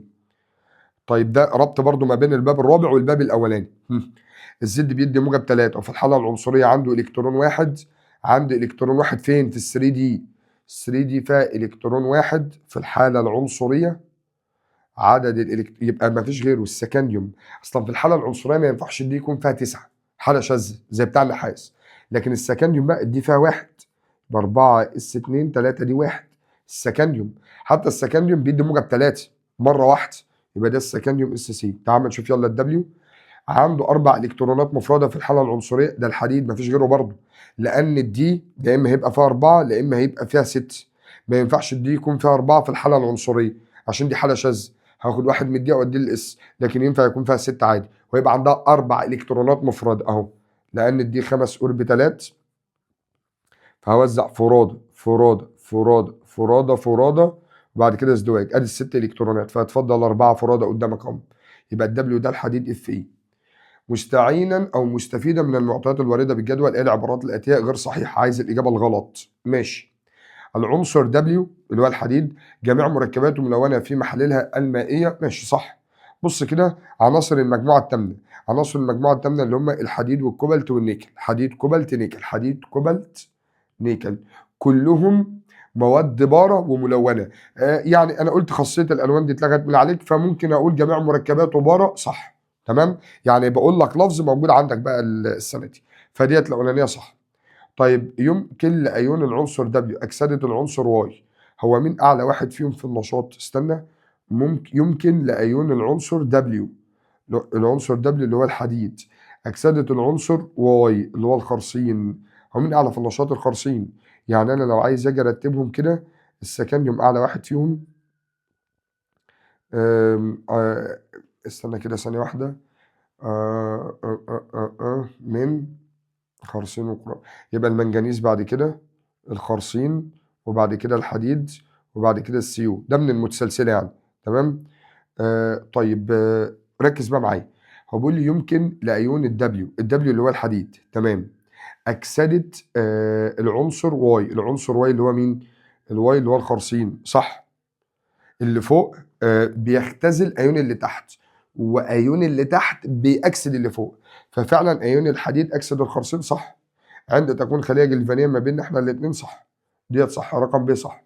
عندك غمس صاج من الواي، من الواي اللي هو الخرسين ماشي، اللي هو الزد ان، في محلول ملح الاكس، الاكس اللي هو مين؟ اللي هو السي يو، يتولد تيار كهربي. لا، عند غمس ده في ده لا، لانه اتصال مباشر، يعني هنا في اتصال او اتصال مباشر، انا حاططهم الاثنين في قلب بعض، وبدل اتصال مباشر يبقى على طول مفيش تيار كهربي، يبقى رقم ج غلط، يبقى رقم ج هي الغلط. العنصر ام، من العنصر ام اللي هو المنجنيز اقل في النشاط من العنصر زد اللي هو السكنديوم، السكنديوم اعلى واحد فين في النشاط صح، يبقى الاجابه الغلط هي رقم ج. 31 من دراسه جهود الاختزال الاتيه، دي جهود اختزال خلاها اكسده سالب سالب موجب موجب، اعلى رقم الدبليو وبعد كده الزد، الاثنين دول بالسالب يبقى الواي وبعد كده الاكس، ده ترتيبهم على حسب النشاط. فان الفلز الذي يتغطى بطبقه من الفلز الاخر، طيب مش احنا قلنا الحته ديت، قلنا ان الفلز الاعلى نشاط هيتغطى بالفلز الاقل نشاط، زي الخرسين لما اتغطى بالنحاس في التجربه اللي هي اول تجربه في الباب اصلا. طيب فإن الفلز الذي يتغطى بطبقة من الفلز الآخر نتيجة غمره في محلول هو الفلز. طيب يبقى إذا أنا قلت الأعلى نشاط هو اللي هيتغطى بالأقل نشاط. الفلز واي هيتغطى بالدبليو، الواي هيتغطى بالدبليو، لا العكس، الدبليو هو اللي يتغطى بالواي، يبقى دي غلط. طب الإكس هيتغطى بالزد، الإكس هيتغطى بالزد برضه لا العكس. طب الزد هيتغطى بالواي، الزد هيتغطى بالواي، الزد هيتغطى بالواي صح. الأعلى نشاط هيتغطى بالأقل نشاط صح. طب الزد هيتغطى بالدبليو؟ لا الدبليو مش هتغطى حد، هي اللي هتتغطى. يعني المفروض العكس، المفروض الدبليو هيتغطى بالزد، يبقى دي غلط، يبقى رقم ج هي اللي صح. ده سؤال جميل. طيب رقم 32 من دراسة الجدول التالي مديني جهود الاختزال، احنا قلنا بدل جهود الاختزال خليها كلها أكسدة ورتب على حسب النشاط، موجب موجب سالب موجب. الألمنيوم طبعا أعلى واحد، بعد كده الحديد، بعد كده النيكل، بعد كده النحاس، ادي الترتيب على حسب النشاط. أيا مما يلي صحيح. أيون النحاس تمام يؤكسد الألمنيوم تمام ويؤكسد الحديد كمان، لأن أنا قلت أيون اللي تحت بيأكسد اللي فوق، والنحاس أقل واحد تحت أهو، يبقى ديت غلط، هو بيؤكسد الاتنين. طب النيكل تمام، النيكل بيختزل أيون النحاس، يختزل أيون الحديد غلط. طب أيون الألمنيوم، أيون الألمنيوم يؤكسد، لأ اللي فوق بيختزل أيون اللي تحت، يبقى دي غلط، يبقى أكيد الإجابة رقم د. أيون الحديد تمام، أيون الحديد هيؤكسد الألمنيوم صح، بينما الحديد ذات نفسه هيختزل ايون النيكل صح، والله صح، يبقى الاجابه رقم د هي اللي صح. رقم 33 الرمز الاصطلاحي لخليه جلفانيه مكونه من انود من المغنيسيوم وكاثود من الكلور. المغنيسيوم ام جي هيحصل له اكسده يتحول لام جي موجب 2 تمام كده. طيب قنطره ملحيه، الكلور بقى ده لا فلز بس عايز يحصل له اختزال، يبقى السي ال 2 هيتحول للسي ال سالب، وهنا 2 طبعا عشان داخل 2 من الصفر لسالب قال يبقى اختزال، يبقى دي اللي صح. ديت لأ، لأ، أيوه نهيت، يبقى الإجابة رقم د. رقم 34 بيقول لي الجدول المجاور يمثل خلايا جلفانية وقيم الجهود القياسية بتاعتها، إذا علمت أن اتجاه حركة الإلكترونات في الخليتين نحو القطب A، في الخليتين يمة القطب A نحو القطب A، هي الإلكترونات اللي هي التيار الكهربي ماشية من الأنود للكاثود، يعني القطب A كاثود في الحالتين عشان الإلكترون راح ناحيته، يبقى الاي هنا كاسود، يعني معنى كده ان البي اعلى في النشاط من الاي، وبرده السي اعلى في النشاط من الاي، يبقى كده الاي اقل واحد في النشاط. طب مين الاعلى في النشاط، البي ولا السي؟ تعالى كده بالراحه، بص على قوات الدفعه الكهربيه، ادي البي وادي السي، كل ما زاد البعد ما بين العنصرين في المتسلسله زادت قوه الدفعه الكهربيه، فلو البي بعدها بعيد عن الاي بالنسبه للسي عن الاي، فالمفروض البي مع الاي اعلى قوه دفعه كهربيه. طيب هل البي مع الاي اعلى قوه دفعه كهربيه؟ لا، ده السي مع الايه، خلاص يبقى العكس. فهمت انا بعمل ايه؟ يبقى هنا السي اهيت وهنا البي. بص هنا اكبر بعد اكبر قوه دفعه كهربيه ب 1.56%، هنا البعد قل يبقى قوه الدفعه هتقل ب 1.3%، تمام؟ يبقى ده الترتيب على حسب نشاط. هو بيقول لي عايز يرتبهم حسب قوتها كعوامل مختزله، عوامل مختزله يعني جهد اكسده، وبدل اكسده يعني مع النشاط، مع النشاط يبقى السي اعلى حاجه، السي اعلى حاجه وبعد كده البي وبعد كده الايه، رقم ج اهي. 35 إذا علمت أن العنصر إيه لا يذوب في محلول هيدروكليك حمض الهيدروكلوريك المخفف، ما بيدوبش فيه يعني ما بيتفعلش، يعني أقل نشاط، يعني أنا أقدر أستنتج هنا إن الاتش أعلى نشاط من الإيه. أيونات الإيه موجب 2 لا تؤكسد العنصر بي، إحنا قلنا اللي تحت بيأكسد أيونات أيونات اللي تحت بتأكسد اللي فوق، هو بنقول هنا لا تؤكسدها، بدل لا تؤكسدها يبقى مش أقل نشاط يبقى هي أعلى نشاط، يبقى الإيه أعلى في النشاط من البي. بص كده لما أجي أرتبهم أدي الاتش وأدي الإيه وأدي البي، بص كده أهو. هل الاي او ايونات الاي هتؤكسد البي؟ لا، ده الاي هيختزل ايونات البي، وهو ده اللي قاله ايونات الاي لا تؤكسد، كلمه لا تؤكسدها يبقى هي اعلى في النشاط، تمام. فان العباره الصح هي يمكن حفظ محاليل البي في وعاء مصنوع من الايه، هو الوعاء دايما من عنصر اقل نشاط، هل الايه اقل نشاط من البي؟ لا. جهد تاكسد البي يكون باشاره موجبه؟ لا، الاثنين باشاره سالبه لان الاثنين تحت الهيدروجين. الاتش ده عامل مختزل اقوى من الايه. طيب هو الاتش هو اعلى واحد، بص كده هو اعلى واحد فيه في النشاط اصلا، اعلى واحد في النشاط يعني اعلى جهد اكسده يعني اقوى عامل مختزل، صح. طيب شوف الاخيره حتى جهد اختزال الايه اكبر من جهد اختزال البي؟ لا، هو الايه اعلى من البي في النشاط، يبقى الايه اعلى من البي في جهد الاكسده، يبقى البي بقى اعلى من الايه في جهد الاختزال، تمام. يبقى ديت غلط، العكس، يبقى الاجابه الصح رقم ج. كله لعب في الفاظ. طيب رقم 36 الشكل المقابل يمثل مقطع من سلسلة الجهود الكهربية، الأكسيد الوحيد لعنصر إكس صيغته إكس أو، أي المعادلات التالية صحيحة. طيب هو مديني قدامك اهوت البتاع ده النشاط بتاعه ده، قال لك جزء من المتسلسلة ده النشاط، إن الإكس دوت أقل نشاط من الحديد وأعلى نشاط من الهيدروجين. في رقم ألف السي يو زائد الإكس موجب 2. معلش بس سؤال، هل السي يو تقدر ما هو بص كلمة أحل محلك يعني محل الأيون، هل السي يو تقدر تحل محل الإكس؟ لأ، لأ ليه؟ الإكس أعلى نشاط فالمفروض يحصل له أكسدة، هنا داخل بموجب 2 خرج بصفر حصل له اختزال، يبقى دي لأ. طب رقم ب الإكس والنحاس، الإكس أعلى نشاط فهو هيحصل له أكسدة، داخل بصفر خارج بموجب 2، يبقى دي تنفع، خليها على جنب دلوقتي. رقم ج الاكس والحديد، لا من الاعلى نشاط الحديد فالحديد المفروض يحصل له اكسده، الحديد هنا لما اجي احسب شحنته الاقيها بموجب 3 خارج لوحده بصفر، كده قال لي اختزال مش نافع يبقى دي غلط. طب رقم د الاكس والهيدروجين، الاكس اعلى نشاط من الهيدروجين فالاكس هيحصل لها اكسده، فعلا داخله بصفر خارجه هنا بموجب 2 زادت هيبقى اكسده، يبقى ديت صح. يبقى انا عندي رقم ب ورقم د. هو قال لي الاكسيد الوحيد للعنصر اكس صيغته اكس او، هستفاد من دي ايه؟ هستفاد ان تكافؤ الاكس ثنائي، لان الاكسجين هنا سالب 2 يبقى ده موجب 2، هو قال لك ده الاكسيد الوحيد ليه يعني ملوش غير التكافؤ ده بيدي موجب 2 بس. معلش بس في رقم ب بقى، في رقم ب هو مش لازم وانا بعمل اكسده واختزال لازم عدد الالكترونات المفقوده يساوي عدد الالكترونات المكتسبه او بطريقه اسهل لو احنا الاثنين لنا نفس الشحنه يبقى احنا الاثنين نفس عدد الذرات في وزن المعدل، يعني الاكس دلوقتي بيدي موجب 2 والنحاس برضه مدي موجب 2، الاثنين نفس الشحنه، بدل نفس الشحنه يبقى نفس عدد الذرات. بص في رقم ب مديني 2 اكس واحده سيو، غلط. لو عايز تحسبها بعدد الالكترونات من صفر لموجب 2 زاد بمقدار 2، يعني دلوقتي حصل له فقد الاثنين الكترون، طب كل 2 اكس هيفقدوا 4 الكترونات يبقى عدد الالكترونات المفقوده 4 لان كل واحده بتفقد 2. طب السيو موجب 2 خرجت بصفر قلت اكتسبت 2، يبقى اللي اكتسب 2 الكترون لانها هي ايون واحد اهي، فهل عدد المفقود يساوي عدد المكتسب؟ لا، يبقى رقم ب غلط عشان مش موزونه، يبقى الاجابه الصح رقم د. تعال ما نجربها بقى، من صفر لموجب 2 زاد يبقى اكسده فقد 2 الكترون يبقى عدد المفقود 2، الاتش داخله بموجب 1، طيب موجب 1 بقت صفر، من موجب لصفر قل يبقى اختزال اكتسب الكترون 1 بس هم كام ايون؟ 2 اتش، هم 2 اتش موجب فالواحده بتكتسب 1 يبقى الاثنين هيكتسبوا 2، يبقى عدد المفقود قد عدد المكتسب، صح تمام. 37 الفلزات الافتراضيه الاي والبي والسي مرتبه حسب قوتها كعوامل مختزله، والعوامل المختزله يعني اكسده واكسده يعني نشاط، فده ترتيبها على حسب النشاط، الدي وبعد كده البي وبعد كده الاي وبعد كده السي. ما البديل الصحيح الذي يوضح نتائج التجربه الاتيه؟ بيقول لي حفظ محلول ايونات البي في اناء من الفلز ايه، هحفظ البي في اناء من الايه فعلا اقل نشاط، صح يبقى يمكن، يبقى دي غلط ودي غلط، فاضل لي ب وج. تفاعل الفلز دي مع محلول ايونات السي، الفلز دي هيحل محل ايونات السي، صح يبقى يتفاعل، يبقى هنا ديت غلط اخرى، يبقى الاجابه الصح رقم ب. طب الاخيره تغير لون محلول ايونات الايه عند اضافه الفلز دي، والله الدي هيحل محل ايونات الايه، فالايه موجب هيحصل لها اختزال هتقل، وده اللي هتقل يبقى حته اللون هتقل يبقى هيتغير صح، يبقى رقم ب بيأكد لي ان هي صح.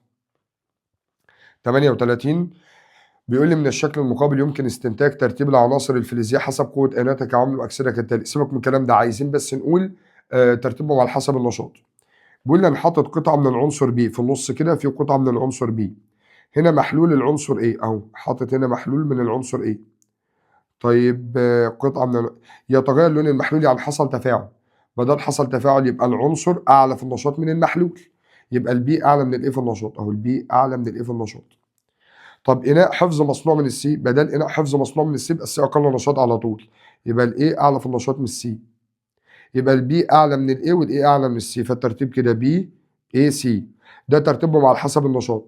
بيقول لي عايز ارتبهم كعوامل مؤكسده، يعني بيحصل لهم اختزال، يعني عكس النشاط او عكس النشاط. يبقى انا هبدا بالسي بقى، السي اعلى واحد كعامل مؤكسد، السي اعلى واحد، بعد كده الاي، بعد كده البي، يبقى الاجابه رقم ب. 39 لديك الفلزات الآتية الA والB والC والD، حيث تم صنع خلايا جلفانية من كل منهما في محلول من أحد أملاحه من خلية الحديد الثنائي، وكانت النتائج وفق الجدول التالي. ماشي. اتجاه سريان الإلكترونات من ده لده، يبقى ده على طول كاسود، يبقى الناحية دي كاسود. بدل الناحية دي كاسود يبقى من الأعلى نشاط الA اللي هو الأنود، يبقى الA أعلى من الحديد في النشاط. واللي بعدها البي او الحديد بقى انا اسف، هو اللي اعلى من البي في النشاط. طب اللي بعدها هقول ان السي اعلى من الحديد في النشاط، والدي او الاف اي اعلى من الدي في النشاط. لو انت لاحظت كده انا عندي عنصرين اعلى من الحديد، نخلص منهم الاول. ادي الحديد اهو اف اي، عندي عنصرين اعلى من الحديد اللي هو الاي والسي، بس انا ما اعرفش مين اعلى من مين. شوف بقى قيمه القوه الدافعه الكهربيه، مع الاي كانت ب 1.92، ومع السي كانت بكام؟ ب 21%. طيب يعني هنفترض ان هنا الاي وهنا السي، كل ما زاد البعد ما بين العنصرين زادت القوه الدافعه الكهربيه، وفعلا الاي مع الاف اي كانت اعلى قوه دافعه كهربيه، يبقى اعلى واحد في النشاط الاي ثم السي. طيب في اتنين اقل في النشاط من الايه من الحديد اللي هم البي والدي، دول موجودين تحت. طب موجودين تحت، نبص على القوه الدافعه الكهربيه، مع البي ب 32 ومع الاي ب 19%، يبقى هنا الدي وهنا البي. تعالى، هو الفرق اكتر ما بين البي والحديد ولا الدي والحديد؟ لا البي والحديد اهو، فالمفروض البعد اكبر يبقى اكبر قوه دفعه كهربيه، وفعلا هي ب 32%. لكن هنا البعد قريب او ما بين الحديد والدي، ولقيت قوه دفعه كهربيه قلت 19%. تمام، يبقى ده ترتيبهم على حسب النشاط. طيب هو بيسالني بقى بيقول لي ايه، هو ده مش سؤال جديد، ده مش سؤال جديد، ده السؤال على الحته دي. بيقول لي المادة الأقل جهد اختزال من بين المواد التالية، الأقل في جهد الاختزال يعني الأعلى جهد أكسدة، وبدل الأعلى جهد أكسدة يبقى الأعلى نشاط. من الأعلى نشاط الإيه؟ يبقى الإيه موجب بس، يبقى المادة الأقل في جهد الاختزال يبقى الأعلى في النشاط اللي هي بالنسبة لي الإيه موجب. طيب السؤال رقم 41، إذا علمت أن أيون الإيه يؤكسد كل من السي والبي، احنا قلنا ايه اللي تحت بيأكسد اللي فوق، فمعنى كده ان الايه تحت اهو، والبي والسي اعلى منه في النشاط، ويستطيع البي ان يختزل، احنا قلنا اللي فوق بيختزل اللي تحت، يبقى البي اعلى في النشاط من السي. بس ادي الترتيب. فالله بالضروره ان يكون جهد تأكسدهم بالموجب، لا مش شرط، ما ممكن يكونوا اصلا الثلاث عناصر تحت الهيدروجين، ممكن يكون بعضهم كده وبعضهم كده، يبقى مش شرط خالص، ملهاش دعوه، لان ما جابش سيره الهيدروجين في الموضوع. جهد تأكسدهم سالب برضه مش شرط. اقوى عامل مختزل البي صح، اقوى عامل مختزل اعلاهم في النشاط، يبقى البي صح. طب اكثرهم نشاط كيميائي الايه؟ لا ده اقلهم نشاط كيميائي، يبقى الاجابه الصح الاجابه رقم ج. طيب السؤال رقم 42 بيقول لي يمكن حفظ الكبريتيك في اناء مصنوع من، ماشي، يمكن حفظ حمض الكبريتيك في اناء مصنوع من الاتش، انا اسف من الايه، من ماده اسمها ايه. طيب ركز بقى معايا، احنا قلنا دايما الاناء مصنوع من عنصر اقل نشاط. طيب حمض الكبريتيك رمزه H2SO4، يبقى العنصر ايه اقل نشاط من الهيدروجين. تمام كده، يبقى انا عارف ان الهيدروجين اهوت اعلى نشاط من الايه. طيب بينما يمكن حفظ حمض النيتريك اللي هو HNO3 المركز في اناء مصنوع من الماده B. طيب الماده B دي غالبا بتبقى حديد، ليه بقى؟ لأن حمض النيتريك المركز ما كانش بيتفاعل مع الحديد، وبدل ما بيتفاعلش مع الحديد يبقى بيعمل يبقى كان بيعمل خمول. طيب كمان حمض الكبريتيك دوت أقدر أحفظه، إحنا قلنا في المادة إيه اللي هي أقل نشاط من الهيدروجين. ممكن نقول حاجة كمان اللي هي البوليسترين، اللي هي أصلا إيه؟ اللي هي موجودة في خلية الرصاص القاعدية. وممكن كمان يكون المادة إيه ديت عبارة عن النيكل والصلب. ليه النيكل والصلب يا مستر؟ عشان النيكل والصلب دي كانت مقاومة للأحماض، فينفع برضه. تمام كده؟ فينفع ده ينفع وده ينفع. يعني المادة إيه هو جابها لك في الاختيارات تنفع تكون سبيكة النيكل والصلب ينفع. البوليسترين ينفع أي حاجة من الأربع اختيارات لحد دلوقتي. طب المادة بي حديد بس. يعني ما ينفعش تكون غير حديد بس. ليه بقى؟ لأن أنا أحفظ صح حمض النيتريك المركز. النحاس لا، البلاتين لا، هيتفاعلوا معاه. تمام كده؟ يبقى ينفع الحديد، يبقى الإجابة لا إما ألف لا إما إيه؟ لا إما د. طيب ويحفظ محلول كبريتات الخرسين في إناء مصنوع من السي. كبريتات الخرسين يعني زد ان اس او 4 في ماده مصنوعه من السي، يبقى السي اقل نشاط. السي اقل، مين اللي اقل نشاط من الخرسين؟ اكيد مش هينفع الخرسين، يبقى النحاس. خلاص النحاس يبقى ما ينفعش المغنيسيوم عشان المغنيسيوم اعلى نشاط من الخرسين، يبقى النحاس. يبقى الاجابه رقم 1000. طيب رقم 43 يستخدم NaCl محلول الكتروليتي في القنطرة الملحية للخلايا الجلفانية المعبر عنها بالرمز الاصطلاحي. هو NaCl يعني كمحلول في القنطرة الملحية، إيه الشرط بتاعه؟ ما يتفاعلش مع نصفي الخلايا، يعني ما يكونش راسب مع نصفي الخلية. طيب أولا مش هينفع في الحالة الأولى، لأن الاي جي موجب، ما هو ده موجب وده سالب أهو. الاي جي موجب هتروح تاخد السيل السالب هيتكون AgCl، والاي جي سي ال راسب، مش نافع. طيب في الحالة التانية البي بي موجب هيروح ياخد السي السالب هيتكون بي بي سي ال 2 برضه راسب. الخلية رقم ج تنفع لأن مفيش حد هيكون راسب. طب رقم د مش هتنفع عشان البي بي موجب 2 برضه هيكون بي بي سي ال 2 راسب. اللي بيكون راسب طبعا مع السي ال هما الزئبق اللي هو الاتش جي، والفضة الاي جي، والرصاص الثنائي اللي هو بي بي موجب 2. يبقى رقم ج هي اللي مش هتكون راسب، فينفع في القنطرة الملحية دي. 44 لديك الفلزات الافتراضية التالية الإكس والواي والزد والإل والكيو أضيفت ماشي هذه الفلزات إلى محاليل مركبات بعضها البعض، وكانت النتائج كما هو ممثلة بالمعادلات التالية. دي المعادلات دي مش إجابات، خلي بالك بس، دي مش إجابات. الإجابات أهي، هو ده مش سؤال 45 ولا حاجة، هو هنا أي من مالي صحيح. دي المعادلات اللي هو مدالي، يعني دي المعادلة رقم 1، دي المعادلة رقم 2، دي رقم 3، ديت رقم 4. من المعادلات دي هنقدر نستنتج بقى الإجابات اللي تحت. تمام؟ تمام، ركز بقى معايا. لما حطيت الإكس على محلول الواي، الواي موجب 2، حصل تفاعل. احنا قلنا لو حصل تفاعل يبقى العنصر أعلى في النشاط من الأيون، يبقى الإكس أعلى من الواي في النشاط. اللي بعدها حصل تفاعل يبقى الزد أعلى من الكيو في النشاط. اللي بعدها حصل تفاعل يبقى الواي أعلى من ال في النشاط. اللي بعدها حصل تفاعل يبقى الكيو أعلى من الإكس في النشاط. ركز بقى معايا، دول كلهم كده، دول كلهم يمة اكبر مني، فاللي مش موجود معاهم يبقى هو اصغر واحد في النشاط. مين اللي مش موجود؟ ال هنا مش موجوده خالص، يبقى ال اقل واحد في النشاط. طب دول عند علامه اصغر من، اللي مش موجوده عند اصغر من يبقى اعلى واحد في النشاط. مين اللي مش موجود خالص؟ الزد، يبقى الزد اعلى واحد في النشاط. طيب احنا كده خدنا ال وخدنا الزد، فاضل الاكس والواي والكيو. الاكس والواي والكيو، الاكس اعلى من الواي والكيو اعلى من الاكس، خلاص يبقى الكيو، وبعد كده طبعا الاكس بعدها، والاكس اعلى من الواي. تمام، اللي هو من دي ودي، الاكس اعلى من الواي وتحته الكيو اعلى من الاكس. تمام، يبقى ده ترتيبهم بقى. ايا مما يلي صحيح. ترتب الفلزات حسب الميل الى فقد الالكترونات. هو فقد الالكترونات على حسب فقد الالكترونات بالنسبه لي. الفقد يعني اكسده، فانا كاني عايز ارتبهم على حسب منهم للاكسده، واحنا قلنا الاكسده يعني النشاط. طيب كالتالي اعلى واحد في النشاط هو الزد مش ال، يبقى دي غلط. فتحه مفتوحه بتبقى مفتوحه يمة الكبير، وهنا فتحها يمة ال، فال هنا اصغر واحد مش اكبر واحد. تمام، يبقى دي غلط. ترتيب الاقطاب حسب قوتها كعوامل مؤكسده. احنا قلنا عامل مؤكسد يعني عمليه اختزال، يعني عكس الاكسده، يعني عكس النشاط. عكس النشاط فال اعلى واحد، هو هنا جايب الزد اعلى واحد، غلط.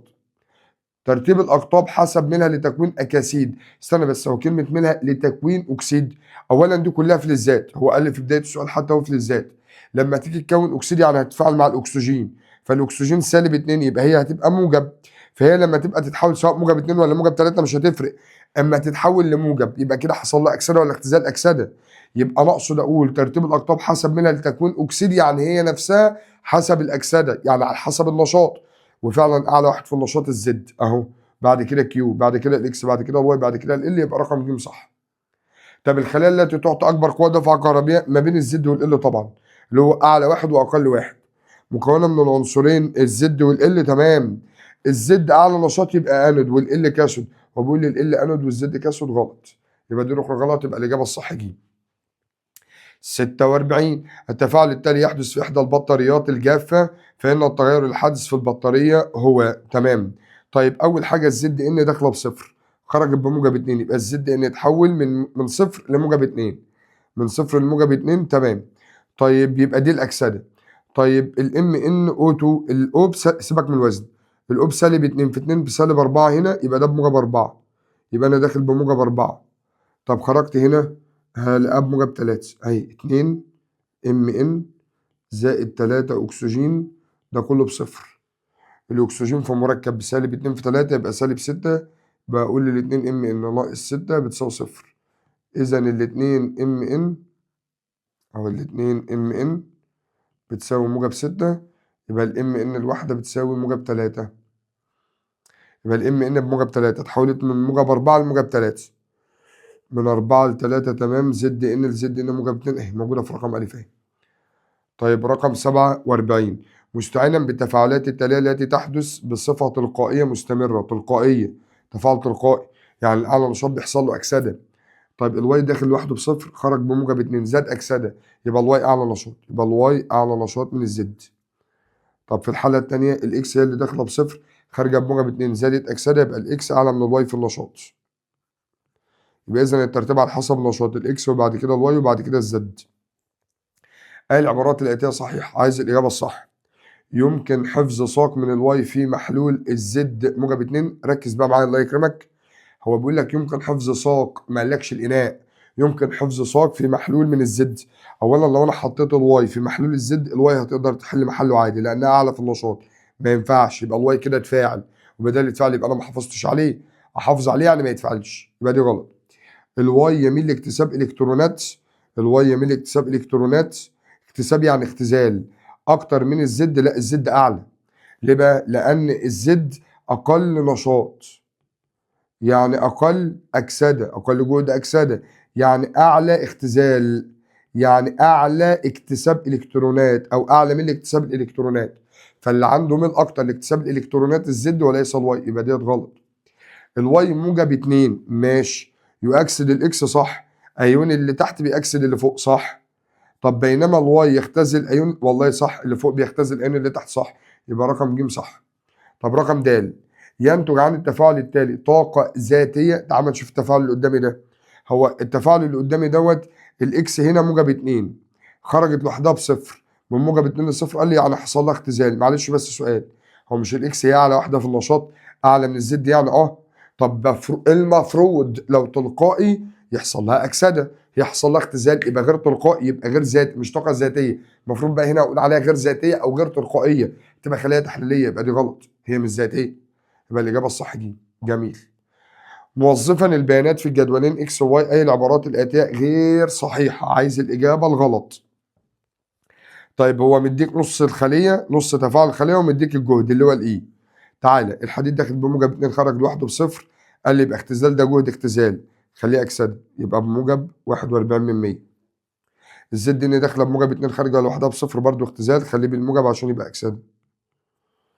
طيب الاي جي داخله بموجب خارجه بصفر، قال لي اختزال، يبقى خليه اكسده، يبقى غير الاشاره، يبقى سالب 80 من 100.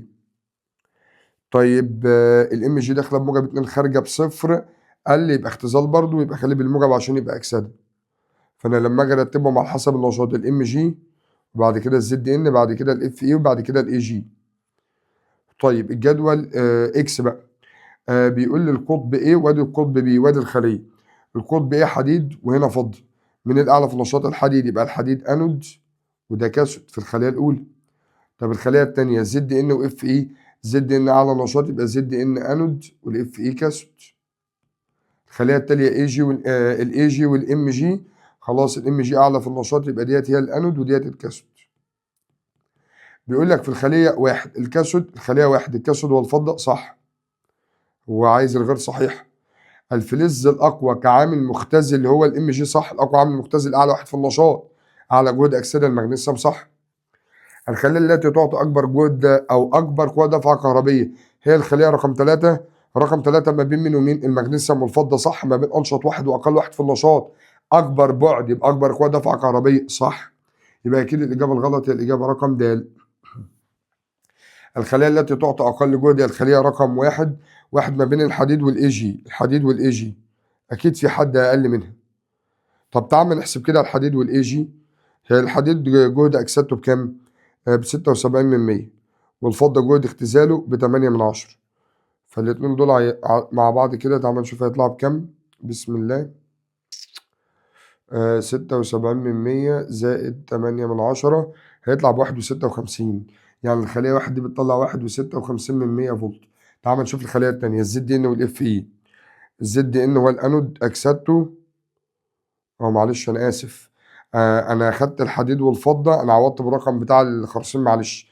الحديد جهد اكسدته ب41%، 41% زائد 8/10 يبقى 41% زائد 8/10 هيطلع 21 بالهيب 1.21%. التانية ما بين الزد ان والاف اي، الزد ان الانود طبعا ب76%، والكاثود هو الاف اي جهد اختزاله بسالب 41%. مدولي فوق هنطرحهم من بعض 5/3 يبقى 35%. فدي بقى اقل قوه دفعه كهربيه، لكن قلنا رقم 3 اعلى قوه دفعه كهربيه. تعال نحسبها ما بين الاي جي والام جي. الام جي بكام؟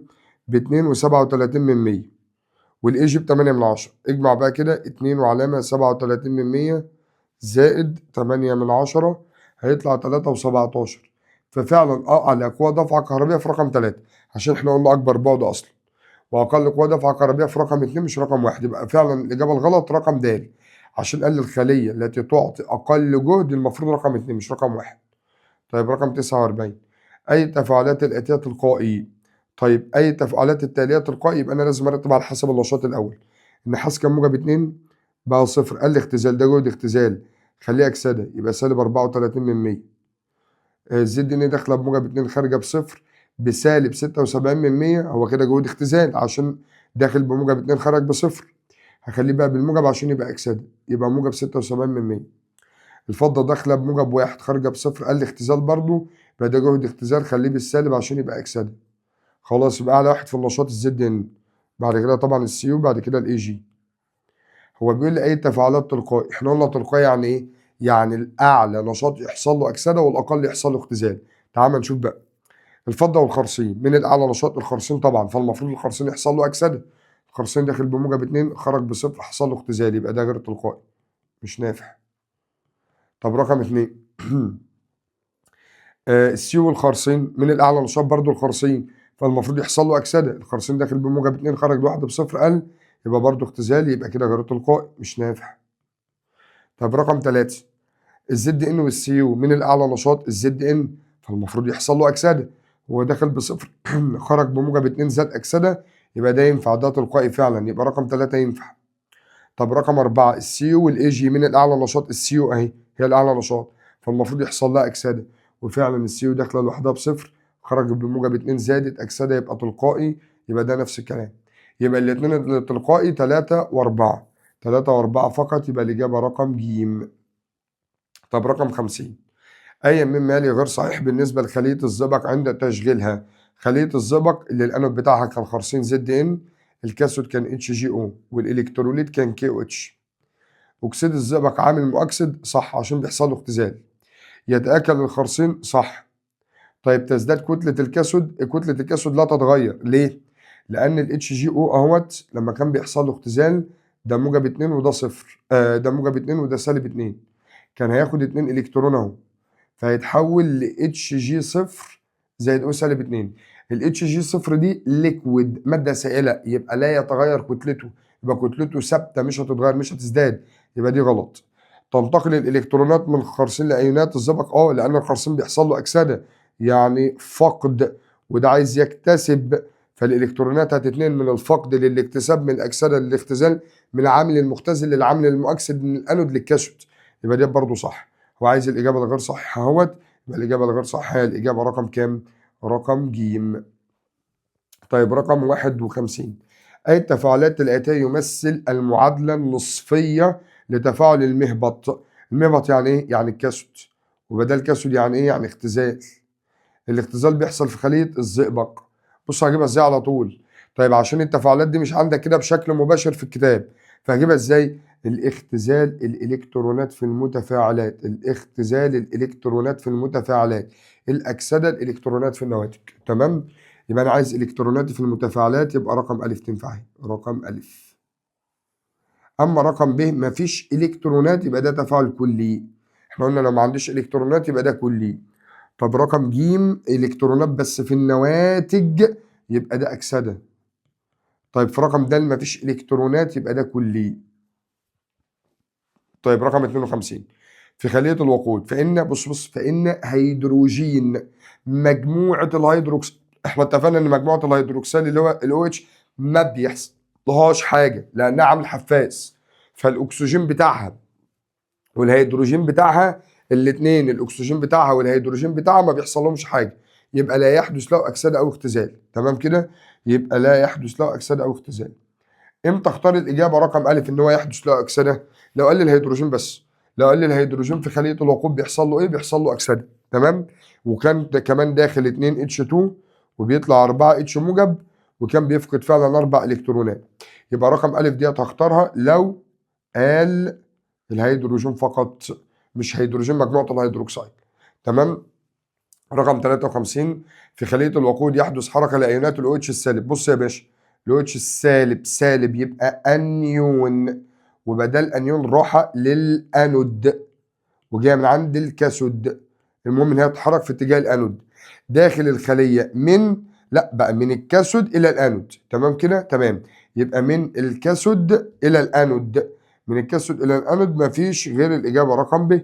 تمام كده؟ تمام. طيب دون ان يفقدها الالكتروليت، هي موجوده لسه في الالكتروليت اللي موجوده في النص، يبقى دون ان يفقدها الالكتروليت، يبقى الاجابه الصح الاجابه رقم ب. تمام.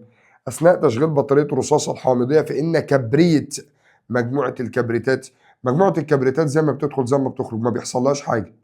الكبريتات كان عامل حفاز في خليه الرصاصه الحامضيه، فكبريت مجموعه الكبريتات ما بيحصلوش حاجه ولا اكسده ولا اختزال، كانت داخله اس او 4 وخارجه اس او 4، يبقى لا يحدث له اكسده واختزال. تمام. سريعا كده في الاربع خلايا، خليه الزئبق كان العامل الحفاز ايون الاكسجين اللي هو او سالب 2. في خليه الوقود كان العامل الحفاز مجموعه الاو اتش السالب. خليه الرصاصه الحامضيه العامل الحفاز هي مجموعه الاس او 4. اخر بقى حاجه عندي اللي هي خليه ايون الليثيوم كان العامل الحفاز اللي فيها هو الكربون اللي هو سي 6. تمام كده؟ طيب رقم 55. بطاريه سياره مستعمله كثافه الحمض بها 1.18 كده غير مشحون، غير مشحون، عايزة تتشحن. احنا قلنا من اول 1.2 كده عايزة تتشحن، يبقى لو 1.2 او اقل يبقى عايزة تتشحن. فإن تركيز حمض الكبريتيك يساوي، طيب هو مديك ايه؟ مديك الكثافة. طيب بكل بساطة كده هي الكثافة بتساوي ايه؟ الكثافة بتساوي الكتلة على الحجم. طيب وهو عايز الايه؟ هو عايز التركيز. طب ما هو التركيز اصلا ليه قانون، التركيز بتساوي الكتلة او الكتلة على الكتلة المولية في الحجم باللتر. تمام. طب انا مديك الكثافه وعايز التركيز، يعني انا مش مديك غير كده ومديك ان انت تجيب الكتله الموليه وخلاص. طيب ركز بقى معايا كده بالراحه واحده واحده. لو انا عايز اساوي القانونين دول ببعض، هي كده كده الكتله هتطلع بالجرام، صح كده؟ طيب انا اقدر اقول ان الكتله بتساوي الكثافه في الحجم اهي. طب ما انا ممكن اشيل الكتله دهيت اللي فوق ديت واعوض بالكثافه، الكثافه في الحجم، فالحجم ده يروح مع الحجم ده، فلما الاتنين يروحوا مع بعض هيتفضل الكثافة على الكتلة المولية. هو مديني الكثافة ب1.18 على الكتلة المولية. حمض الكبريتيك رمزه H2SO4. الاتش مديهالي بواحد، 1 في 2 ب2 زائد الكبريت ب32 زائد الأوب 16 في 4 يبقى 4 في 16، ده كله هيطلع ب98، يبقى اقسم على 98، يبقى هنقسم اهوت 1 و18 على 98، 1 و18 على 98 هيطلع ب 12 من 1000، 12 من 1000 مولر. فين 12 من 1000 اهي في رقم ألف اهي، أول واحدة جايبها لك أول واحدة بس يا باشا. تمام كده؟ يبقى كل اللي أنا عملته أنا كتبت القانونين اللي هو مديهولي، المعلومة اللي مديهالي بتاع الكثافة، وعايز التركيز كتبت قانون. الحاجة المشتركة ما بيننا كانت الكتلة، فأنا هنا جبت الكتلة بتساوي الكثافة في الحجم، شلنا الكتلة من هناك وعوضنا بالكثافة في الحجم بس وخلاص. تمام؟ طيب رقم 56 درجة الإذابة لمحلول مشبع. تمام، هنا بيربط الباب الثالث بالباب الرابع، دي حاجات بقى خاصة بالباب الثالث، درجة الإذابة اللي هي الإكس. هفكرك بقى دلوقتي، لمحلول مشبع من المادة المتكونة على أقطاب المرقم الرصاصي. المادة اللي هتتكون على أقطاب المرقم هي كبريتات الرصاص BbSO4. دي كام أيون إن شاء الله؟ 2 أيون. بما إن الملح فيه 2 أيون أفكرك بقى، لو الملح فيه 2 أيون يبقى KSB بتساوي إكس تربيع، والملح اهو BbSO4 الدليل على ان هو فيه 2 ايون لما يجي يتفك هيدي BB موجب 2 زائد SO4 سالب 2، وسام رايح وراجع عشان دوت ملح شحاذ ذوبان في الميه. فلو هيتفك منه، لو درجه الاذابه هنا اكس يبقى انت تركيزك اكس وانا تركيزي اكس، فعشان كده هي اكس تربيع. هو بيقول لي بيسال عن درجه الاذابه تساوي كل من مالي ما عدا، عايز الاجابه الغلط. بيسال عن الاكس بقى، بتساوي تركيز الكاتيونات صح، الكاتيونات اللي هي الايونات الموجبه صح، تركيز الرصاص الموجب اهو باكس، وتركيز الانيون برضه يبقى ديت برضه صح. الجذر التربيعي لقيمه الكي اس بي، طب ما هو الكي اس بي انا بقول بتساوي اكس تربيع، يبقى الاكس بتساوي جذر الكي اس بي اللي هو الجذر التربيع صح، يبقى اكيد دي اللي غلط. نص تركيز الانيونات لا، هي بتساوي تركيز الانيونات، يبقى الاجابه الغلط هي الاجابه رقم د. تمام، ده سؤال ربط مع الباب الثالث اهو. طيب رقم 57 أي مما يأتي صحيح عند شحن المركم الرصاصي وإحنا بنشحنه. طيب تعالى يا باشا، أي حاجة في المركم الرصاصي اكتب التفاعل الكلي، الأنود BB زائد الكاثود BbO2 زائد 2 إلكتروليت اللي هو يدي 4 H موجب زائد 2 SO4 سالب. هنروح نعمل ده كله، ده بقى كده كده ماشي في سكة تفريغ أهو، فهيدي 2 BbSO4 زائد 2 ميه. خلي بالك احنا كده ماشيين تفريغ، لو انا عايز شحن اعكس بقى، اعكس التفاعل، همشي في الاتجاه العكسي، ده شحن كده. هو بيسأل عند الايه؟ عند الشحن، يبقى انا عايز الاتجاه العكسي. كثافة الالكتروليت، هو انا وانا راجع كمية الميه هتقل لان الميه موجودة في النواتج، فانا هقلل كميتها، يبقى الميه هتقل، يبقى الحجم هيقل، واحنا عارفين ان الكثافة بتساوي الكتلة على الحجم. الحجم قل يبقى الكثافة هتزيد، يبقى كثافة الالكتروليت تزداد، يبقى ج وده الغلط.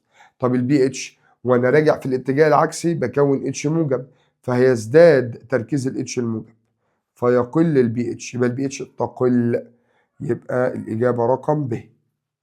58 اي مما ياتي غير صحيح عند تفريغ المركم الرصاصي. عند التفريغ بقى المعادله هيت ننقلها زي ما هي عشان ما نقعدش نكتب، استنى عشان تتنقل بس كلها اهي يا باشا. ها، عايزين نشتغل على المعادله دي. عند التفريغ يعني الاتجاه الطردي يتأكسد القطب السالب. اولا بقى عند التفريغ احنا شغالين خليه جلفانيه، هو الجلفاني، وده الخليه الجلفانيه السالب انود اللي هو ده السالب، ده الانود، وده الموجب، ده الكاثود. الانود داخل بصفر BB، خرج اهو في الاخر BB بموجب 2 اللي هي BbSO4. الاكسجين بسالب 2 في 2 بسالب 4، يبقى هنا بموجب 4 خرج بموجب 2 برضه. فهو بيقول لي يتأكسد القطب السالب اللي هو الانود صح، متحولا الى كبريتات صح، والله ديت صح، وعايز الغير صحيح. طيب يتغير عدد تأكسد مادة الكاثود من موجب 4 لموجب 2 صح. يزداد الأس الهيدروجيني وأنا ماشي في الاتجاه الطردي، الاتش الموجب بتقل قدامي بس بتستهلك، يبقى يقل الاتش الموجب فيزداد البي اتش، فيزداد الاتش الموجب صح، يبقى كده الغلط رقم د. تقل كتلة القطب السالب لا، احنا قلنا أثناء التفريغ كلا القطبين اللي هو الانود والكاثود القطب السالب والموجب كتلتهم بتزيد عشان اكون راصب اسمه BbSO4، يبقى اذا الرقم ده ديت غلط. يبقى ده هي اللي غلط. رقم 59، ما القطب الذي يحدث عنده التفاعل التالي في بطارية السيارة؟ أولا هو بادئ بمين؟ بادئ ببي بي اس او 4. مجرد ما يبدأ ببي بي اس او 4 يبقى أنت أثناء الشحن، عشان أنا هرجع التفاعل بقى في الاتجاه العكسي، فهروح أبدأ ساعتها بالبي بي اس او 4. يبقى قولا واحدا لو بادئ ببي بي اس او 4 يبقى ده شحن. لو بادئ بالبي بي اس او 4 يبقى ده شحن. لو البي بي اس او 4 موجوده في المتفاعلات شحن، موجوده في النواتج يبقى تفريغ. يبقى احنا بسم الله الرحمن الرحيم كده احنا بنتكلم عن الشحن، يبقى دي خليه تحليليه، وبدل تحليليه يبقى الموجب انود والسالب كاثود. تعالى يا باشا، هو البي بي اس او 4 البي بي داخله بموجب 2، خارج هنا بي بي او 2، الاو بسالب 2 في 2 بسالب 4، يبقى هنا موجب 4. من 2 ل 4 ذات اكسده يبقى بتحصل عند الانود اللي هو الموجب، يبقى انود الخليه تحليليه اللي هو كان زمان كاسود الجلفانيه. تمام كده؟ تمام. المهم بيقول لي التفاعل ده بقى ما القطب الذي يحدث عنده التفاعل؟ بيحصل عند الانود. الجلفانيه لا، هو انود التحليليه عشان احنا بنشتغل شحن. انود التحليليه اثناء الشحن، ايوه، يبقى رقم ب. طيب رقم 60، مستعينا بجدول التالي حدد أي التغيرات التالية تحدث في بطارية السيارة عندما تعمل كخلية جلفانية. بيسألنا عن الخلايا الجلفانية. تمام. تحول الرصاص إلى كبريتات الرصاص، صح؟ أهو والله رصاص أهو فعلا، أهوت أهو يتحول لكبريتات رصاص أثناء التفريغ. ما هو جلفانية يعني تفريغ. يبقى واحد دي صح. تمام. يقل تركيز الحمض، والله وانا ماشي في التفريغ الاتجاه الطردي بكون ميه، وده اللي هكون ميه يبقى حجم المحلول هيزيد، فحجم المحلول هيزيد يبقى التركيز هيقل، لان التركيز بتساوي عدد المولات على الحجم. تمام. فالحجم زاد يبقى برضو التركيز هيقل، ديت صح. طيب رقم 2، اكسده بي بي موجب 2، لا اكسده البي بي بس، بي بي بس ولا يتاكسد، تحول لبي بي موجب 2، يبقى دي غلط. طب رقم 4، البي بي موجب 2 هيتحول لبي بي، غلط، الاثنين دول أثناء الشحن، لكن 1 و3 دول أثناء التفريغ، يبقى 1 و3 صح. طيب أي من مالك غير صحيح. البطارية عبارة عن عدد من الخلايا، صح، زي بطارية الرصاص الحمضية عبارة عن 6 خلايا متصلة مع بعض على التوالي. الخلية الثانوية من خلايا تخزين الطاقة، هي بتخزن الطاقة فعلا. تفاعل الأكسدة والاختزال في الخلايا التي يمكن إعادة شحنها تفاعل انعكاسي، التي يمكن إعادة شحنها، فتفاعل الأكسدة والاختزال بيروح ويجي. طيب أثناء شحن بطارية الرصاص أو بطارية السيارة تتكون مادة الرصاص عند أنود الخلية التي تعمل أثناء الشحن. تعالى يا باشا، وأنا بتكلم أثناء الشحن، فالبي بي اس او 4 هبدأ بها هي، مرة هتتحول لبي بي ومرة هتتحول لبي بي او 2. احنا شغالين شحن. طيب داخلة بموجب 2 خرجت بصفر، قال لي يبقى اختزال. الاختزال ده هيحصل عند الكاثود اللي هو القطب الموجب أثناء الشحن. طيب فهو بيقول لي بقى تتكون مادة الرصاص عند الأنود، لا عند كاسود الخلية التي تعمل أثناء الشحن اللي هي الخلية التحليلية، فديت اللي غلط، حتى بالاستثناء هي اللي غلط، الباقي كله صح. طيب رقم 62، أي مما يلي يعبر عن التغير في قيمة البي او اتش للإلكتروليت المرقم رصاص أثناء الشحن؟ أثناء الشحن يعني احنا راجعين في الاتجاه العكسي، فالاتش الموجب بيزيد، يزداد الاتش الموجب، ولما الاتش الموجب تزيد يبقى البي اتش هتقل، ولما البي اتش تقل يبقى البي او اتش هتزداد، او يبقى البي او اتش هتزداد، يبقى تزداد قيمة البي او اتش. البي او اتش هتقل، لا هتزداد، يبقى الإجابة الصح هتبقى الإجابة رقم ج ولا رقم د؟ لا رقم د، لأن هي مش هتفضل تزيد إلى ما لا نهاية، هي هتفضل تزيد لحد ما أكمل الشحن بتاع البطارية، يعني لحد ما شحن البطارية مثلا يوصل ل 100% خلاص هي هتثبت عند كده، فمش هتزيد إلى ما لا نهاية، ما لا نهاية دي لا، يبقى الإجابة الصح هتبقى الإجابة رقم د. تمام، هي هتثبت بعد فترة. 63، الرسم الصحيح المعبر عن بطارية ان الليثيوم في نهاية عملية التفريغ. والله أولا بما إنه تفريغ يبقى أنا لما أجي أرسم الخلية أهو، إحنا هنرسمها إحنا وبعد كده نختار. بدل تفريغ يبقى جلفانية، يبقى السالب أنود والموجب كاثود، دي أول حاجة هروح أختارها. طيب في نهاية التفريغ الأنود كميته قليلة، الكاثود هو اللي كتير، بدل في نهاية التفاعل بس. الأنود سالب ماشي، الأنود موجب هنا يبقى دي غلط. طيب الآن غلط. طيب فاضل لي ألف وب، احنا عايزين الكمية عند الأنود قليلة أهي، يبقى الإجابة رقم ب، لكن دي في بداية التفريغ، أهي بداية التفريغ.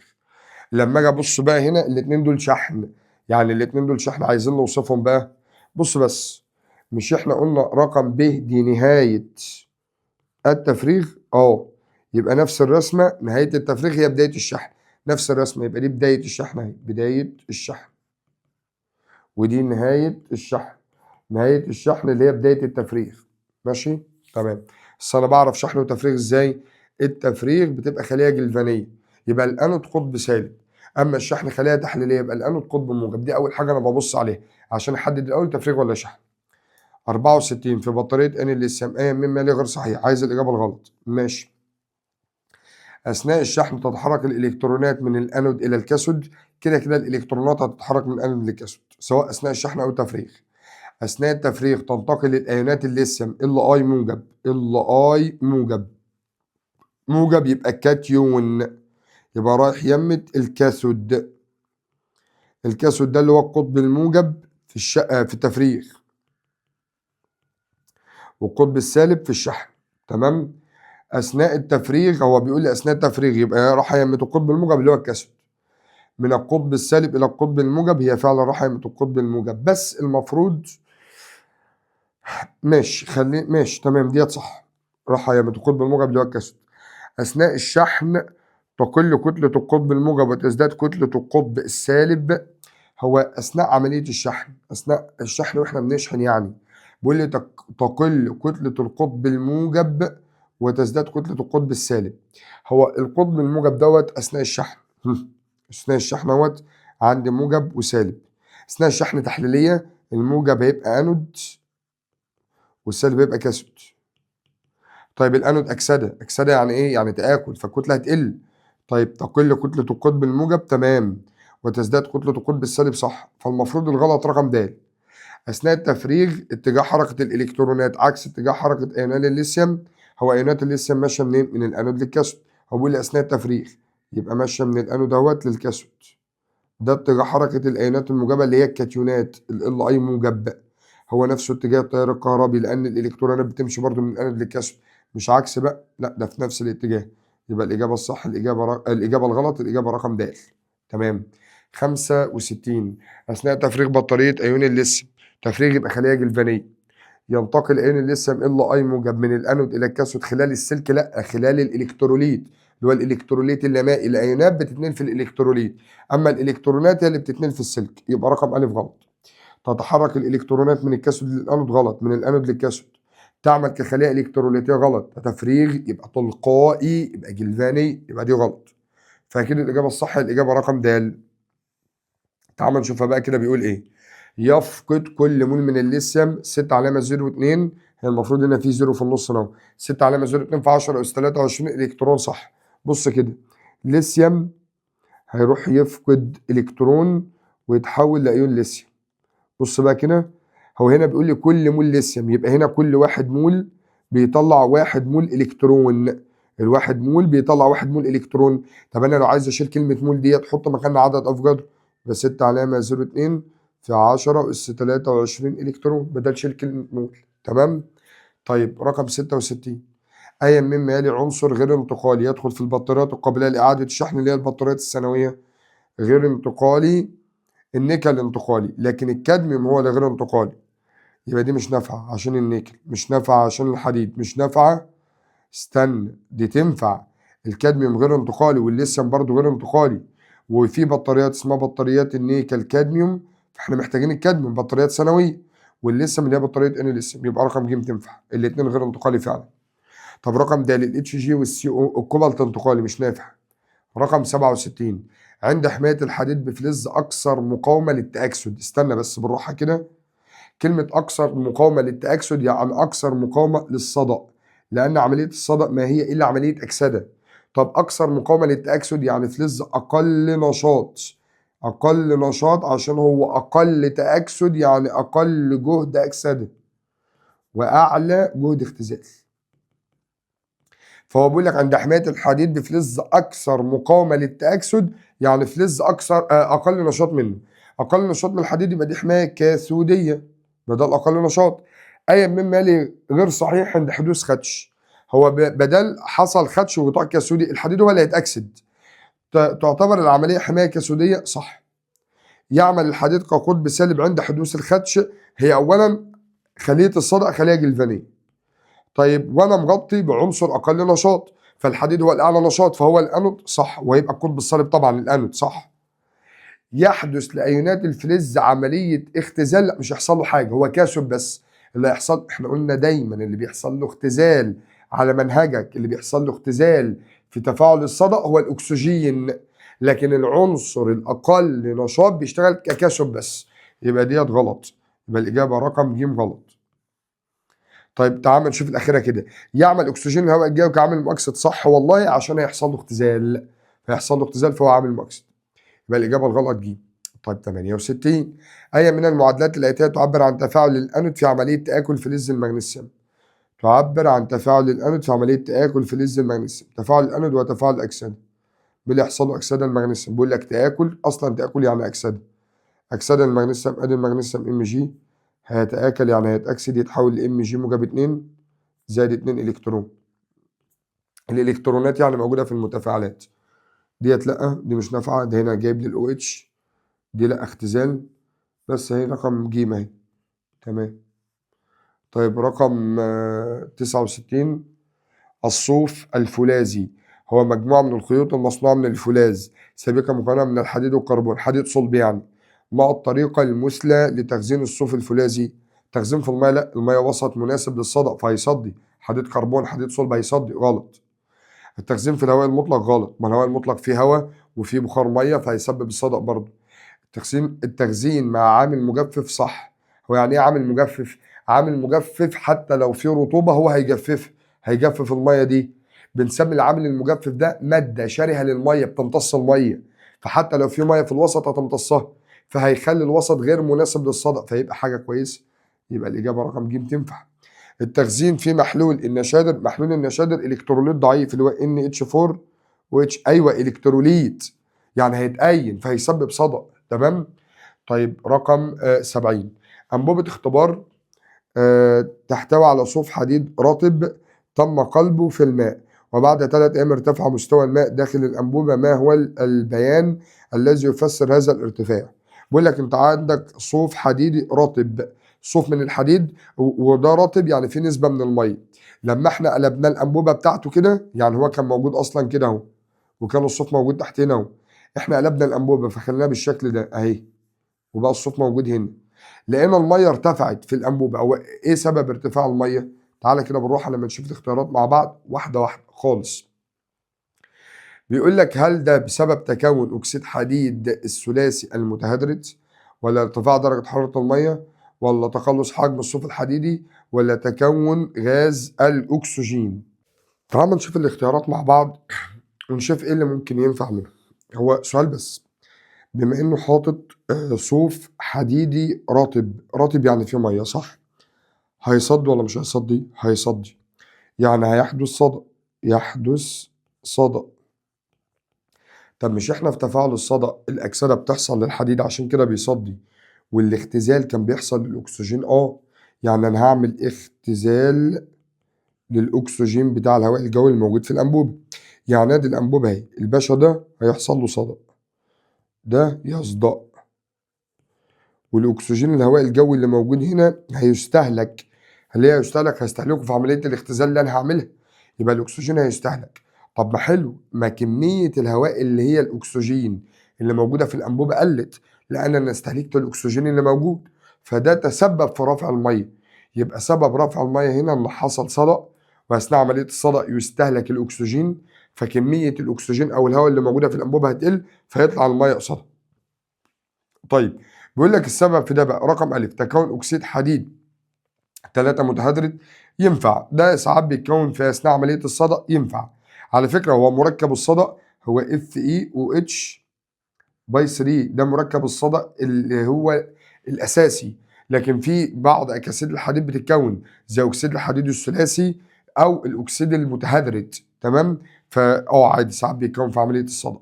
طيب رقم ب، هل بسبب ارتفاع درجة حرارة المية؟ لا، ايه اللي رفع درجة حرارة المية اصلا؟ في الصدأ ما بيحصلش ارتفاع لدرجة حرارة المية، وحتى لو حصل ارتفاع بيكون طفيف جدا، مش هيتسبب في ارتفاع المية اصلا. تمام. طيب تقلص حجم الصوف الحديدي، انا قلت لك هيصدي. صد ده يعني انت هتحول الحديد مثلا لهيدروكسيد الحديد الثلاثي اهو اللي هو مركب الصدى، تحولت ده لده فحجمه زاد، فاصلا غالبا بينتج عن عمليه الصدى زياده في حجم الصوف الحديدي، زياده في حجم العينه، يبقى دي غلط برضه. طيب تكون غاز الاكسجين، احنا قلنا الاكسجين هيستهلك مش هيتكون، يبقى غلط، يبقى بالاستبعاد مش هتنفع غير رقم عليك بالاستبعاد. تمام.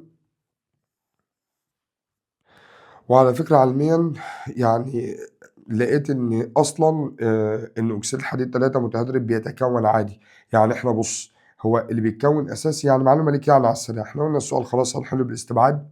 هيدروكسيد الحديد الثلاثي ده المركب بيتكون في البدايه، المركب ده بعد فتره من الزمن هيفقد جزء من الميه بتاعته لانه معرض للهواء الجوي والشمس والكلام ده، فيفقد جزء من الميه بتاعته يتحول لاكسيد متهدرد، اكسيد حديد 3 متهدرد. مش شرط الليمونايت، انا ما بقولش ان هو هيتحول ليمونايت عشان ما حدش يقول لي الليمونايت لونه اصفر، مش اقصد ده خالص. تمام. مش شرط المونايت، في اكاسيد حديد متهدرده تانية بيكون عدد مولات الميه فيها مختلف وبتبقى بالوان مختلفه. ماشي. ف... فدي معلومه ليك يعني. فهو قال هنا تكون اكسيد حديد 3 متهدرد، ما قالش الليمونايت، مش شرط يكون الليمونايت. تمام. رقم 71 بقى، الصورة التالية توضح مسمار مصنوع من الحديد الصلب موضوع في ظروف مختلفة. ماشي. فهي هذه الأنابيب يصدأ المسمار. والله في الأنبوبة الأولى بص كده هو حاطط هنا أكسجين نقي. تمام. طيب وهنا ماء مقطر، مية وأكسجين، فهنا هيصدي. تمام، يبقى رقم واحد هيصدي، الاتنين متوفرين هم وحديد. طيب رقم اتنين ماء مقطر مغلي، احنا قلنا الماء المغلية مخلية من الأكسجين، نسبة الأكسجين فيها قليلة. حاطط طبق من الزيت وحاطط هنا هواء.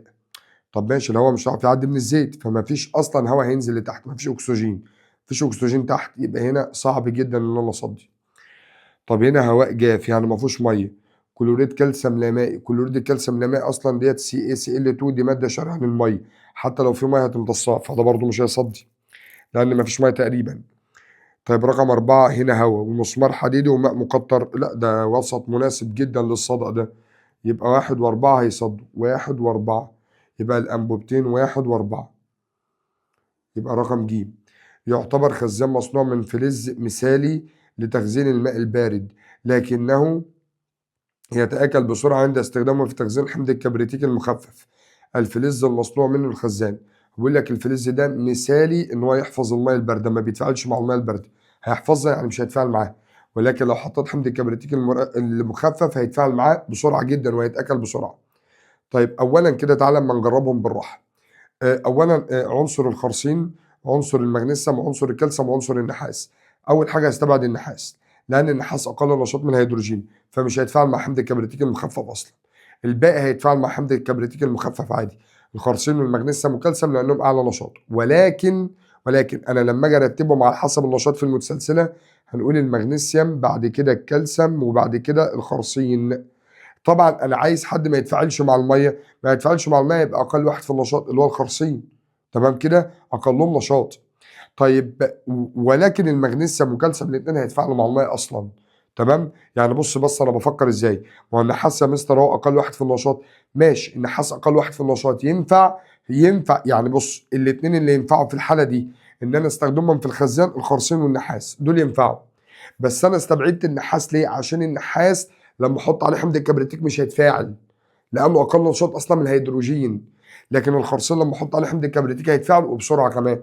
تمام، فهمنا الفكره؟ فانا استبعدت كده النحاس، ما فاضليش غير الخرسين، يبقى الاجابه الصح الاجابه رقم الف. لكن ما ينفعش المغنيسيوم والكالسيوم استعملهم من الخزان، هيتفاعلوا مع الميه.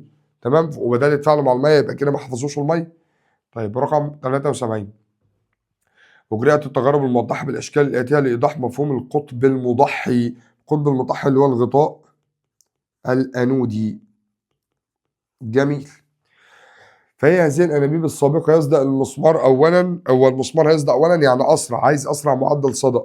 مسمار حديد ومية وهنا عليه فضة ملفوف بالفضة، الفضة دي أقل نشاط من الحديد، أقل نشاط يبقى ده غطاء كسودي، يبقى ده مش نافع، مع السلامة.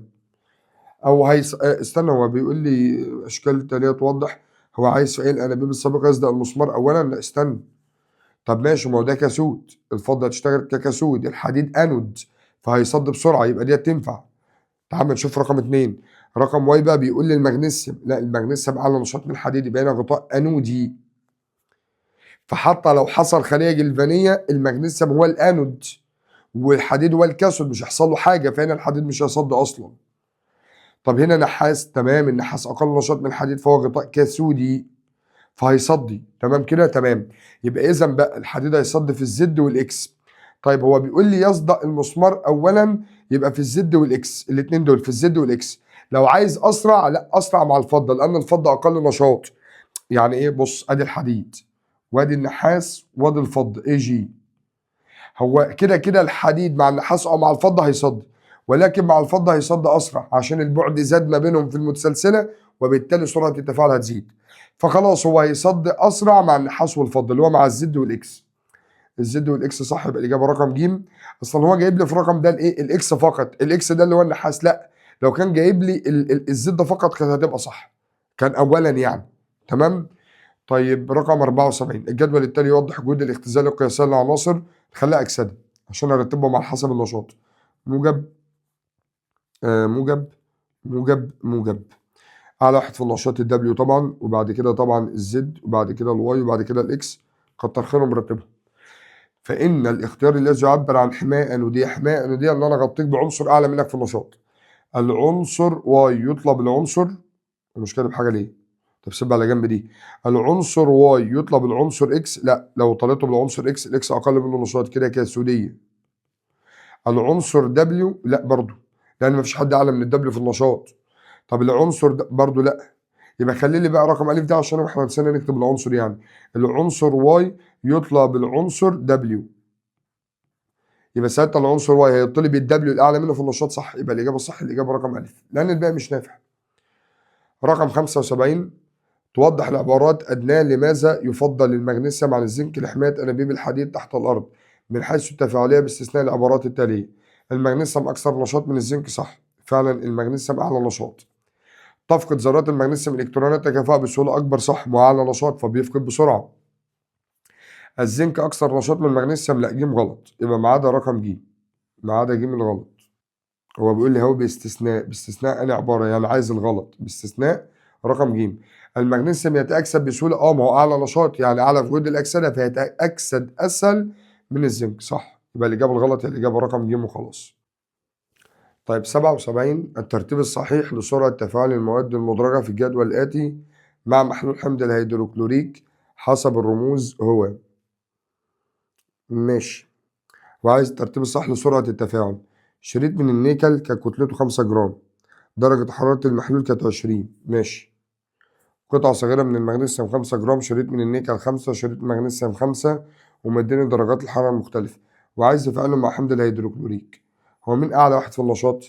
أعلى واحد في النشاط المغنيسيوم طبعا، يبقى المغنيسيوم أعلى من النيكل، يبقى كده كده تفاعلات المغنيسيوم أعلى، يبقى بي والدي الاتنين دول.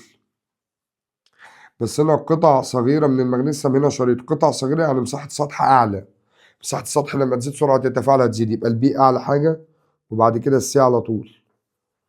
طب فاضل لي الاي والسي اللي هم بتوع الايه؟ بتوع النيكل، ده شريط وده شريط، بس ده عند درجة حرارة 20 ده 15، ده عند درجة حرارة 20 طبعا أعلى، لما درجة الحرارة بتزيد سرعة التفاعل بتزيد، يبقى ده أعلى، الاي أعلى من السي.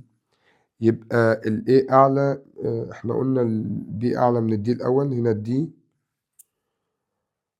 تمام، وبعد كده الاي أعلى من السي، يبقى البي أعلى وبعد كده الدي وبعد كده الاي وبعد كده السي، الإجابة رقم ده لهي.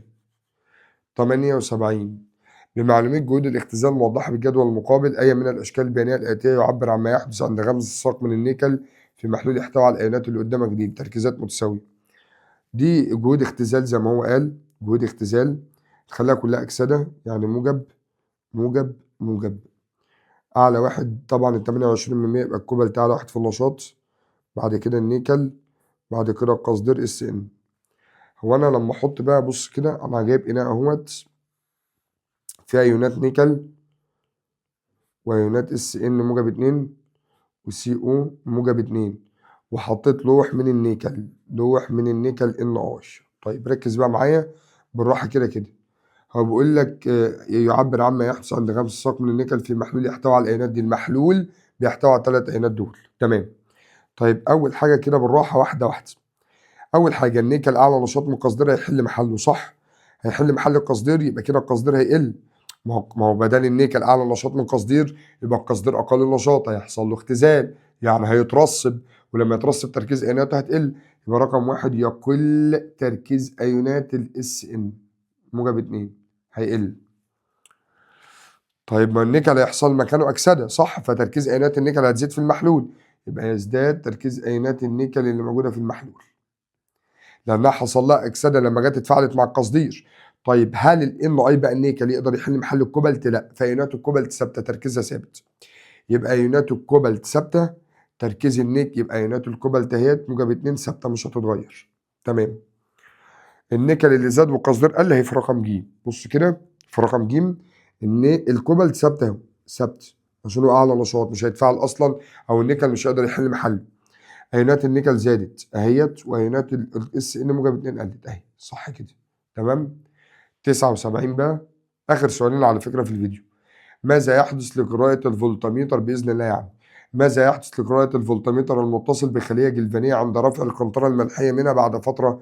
لما ارفع القنطرة الملحية هتقل قوة الدفع الكهربائية لحد ما تنعدم، يبقى تقل حتى تصل إلى الصفر. قلنا القنطرة الملحية بتقوم بدور المفتاح بتاع الكهرباء بالظبط. تمام. رقم 80 أي من تفاعلات أنصاف الخلايا الآتية تحدث عند أنود خلية جلفانية. الأنود اللي هو القطب السالب في الخلايا الجلفانية بيحصل عنده أكسدة، والأكسدة يبقى الإلكترونات في النواتج. دي الإلكترونات في المتفاعلات دي اختزال مش نافعة. تمام. أكسدة هي تبقى الإجابة رقم ب تنفع اهيت حتى من صفر لموجب 2 أهو. طب رقم ج الإلكترونات في المتفاعلات يبقى دي اختزال برضو مش نافعة. طيب الاف اي ماشي. الأخيرة بقى الإلكترونات برضو موجودة فين؟ موجودة في النواتج، ولكن الحديد يتحول هنا من موجب 3 لموجب 2، من 3 ل 2 قل، يعني هو مغيرهم اصلا غلط. المفروض الاكسده زياده في الشحنه مش نقص في الشحنه، فالمفروض حديد 2 هو اللي يتحول لحديد 3 مش العكس. تمام. يبقى دي غلط. يبقى الاجابه الصح الاجابه رقم ب. تمام يا باشا. تمام كده باذن الله رب العالمين يكون الجزء الاولاني من الاسئله خلص. هو هيبقى فاضل كام سؤال؟ حوالي 70 سؤال. باذن الله رب العالمين هينزل لك في الفيديو بتاع بالليل، فيكون فيديو اخف من ده الى حد ما يعني شويه لحد ما يعني. فبالتوفيق ربنا يوفقكم وييسر اموركم ويسدد خطاكم. ولو انت وصلت لهنا طبعا اثبت وجودك بقى بتعليق دعوه حلوه. واتمنى طبعا انكم يعني لا تنسوا دعاء لوالدتي بالرحمه والمغفره، اكون شاكر جدا. ولو افتكرتني بدعوه يبقى جزاك الله كل خير. وما تنساش بقى تعمل لايك وشير الفيديو عشان يوصل لكل زمايلك والكل يستفاد باذن الله رب العالمين. يلا السلام عليكم ورحمه الله وبركاته.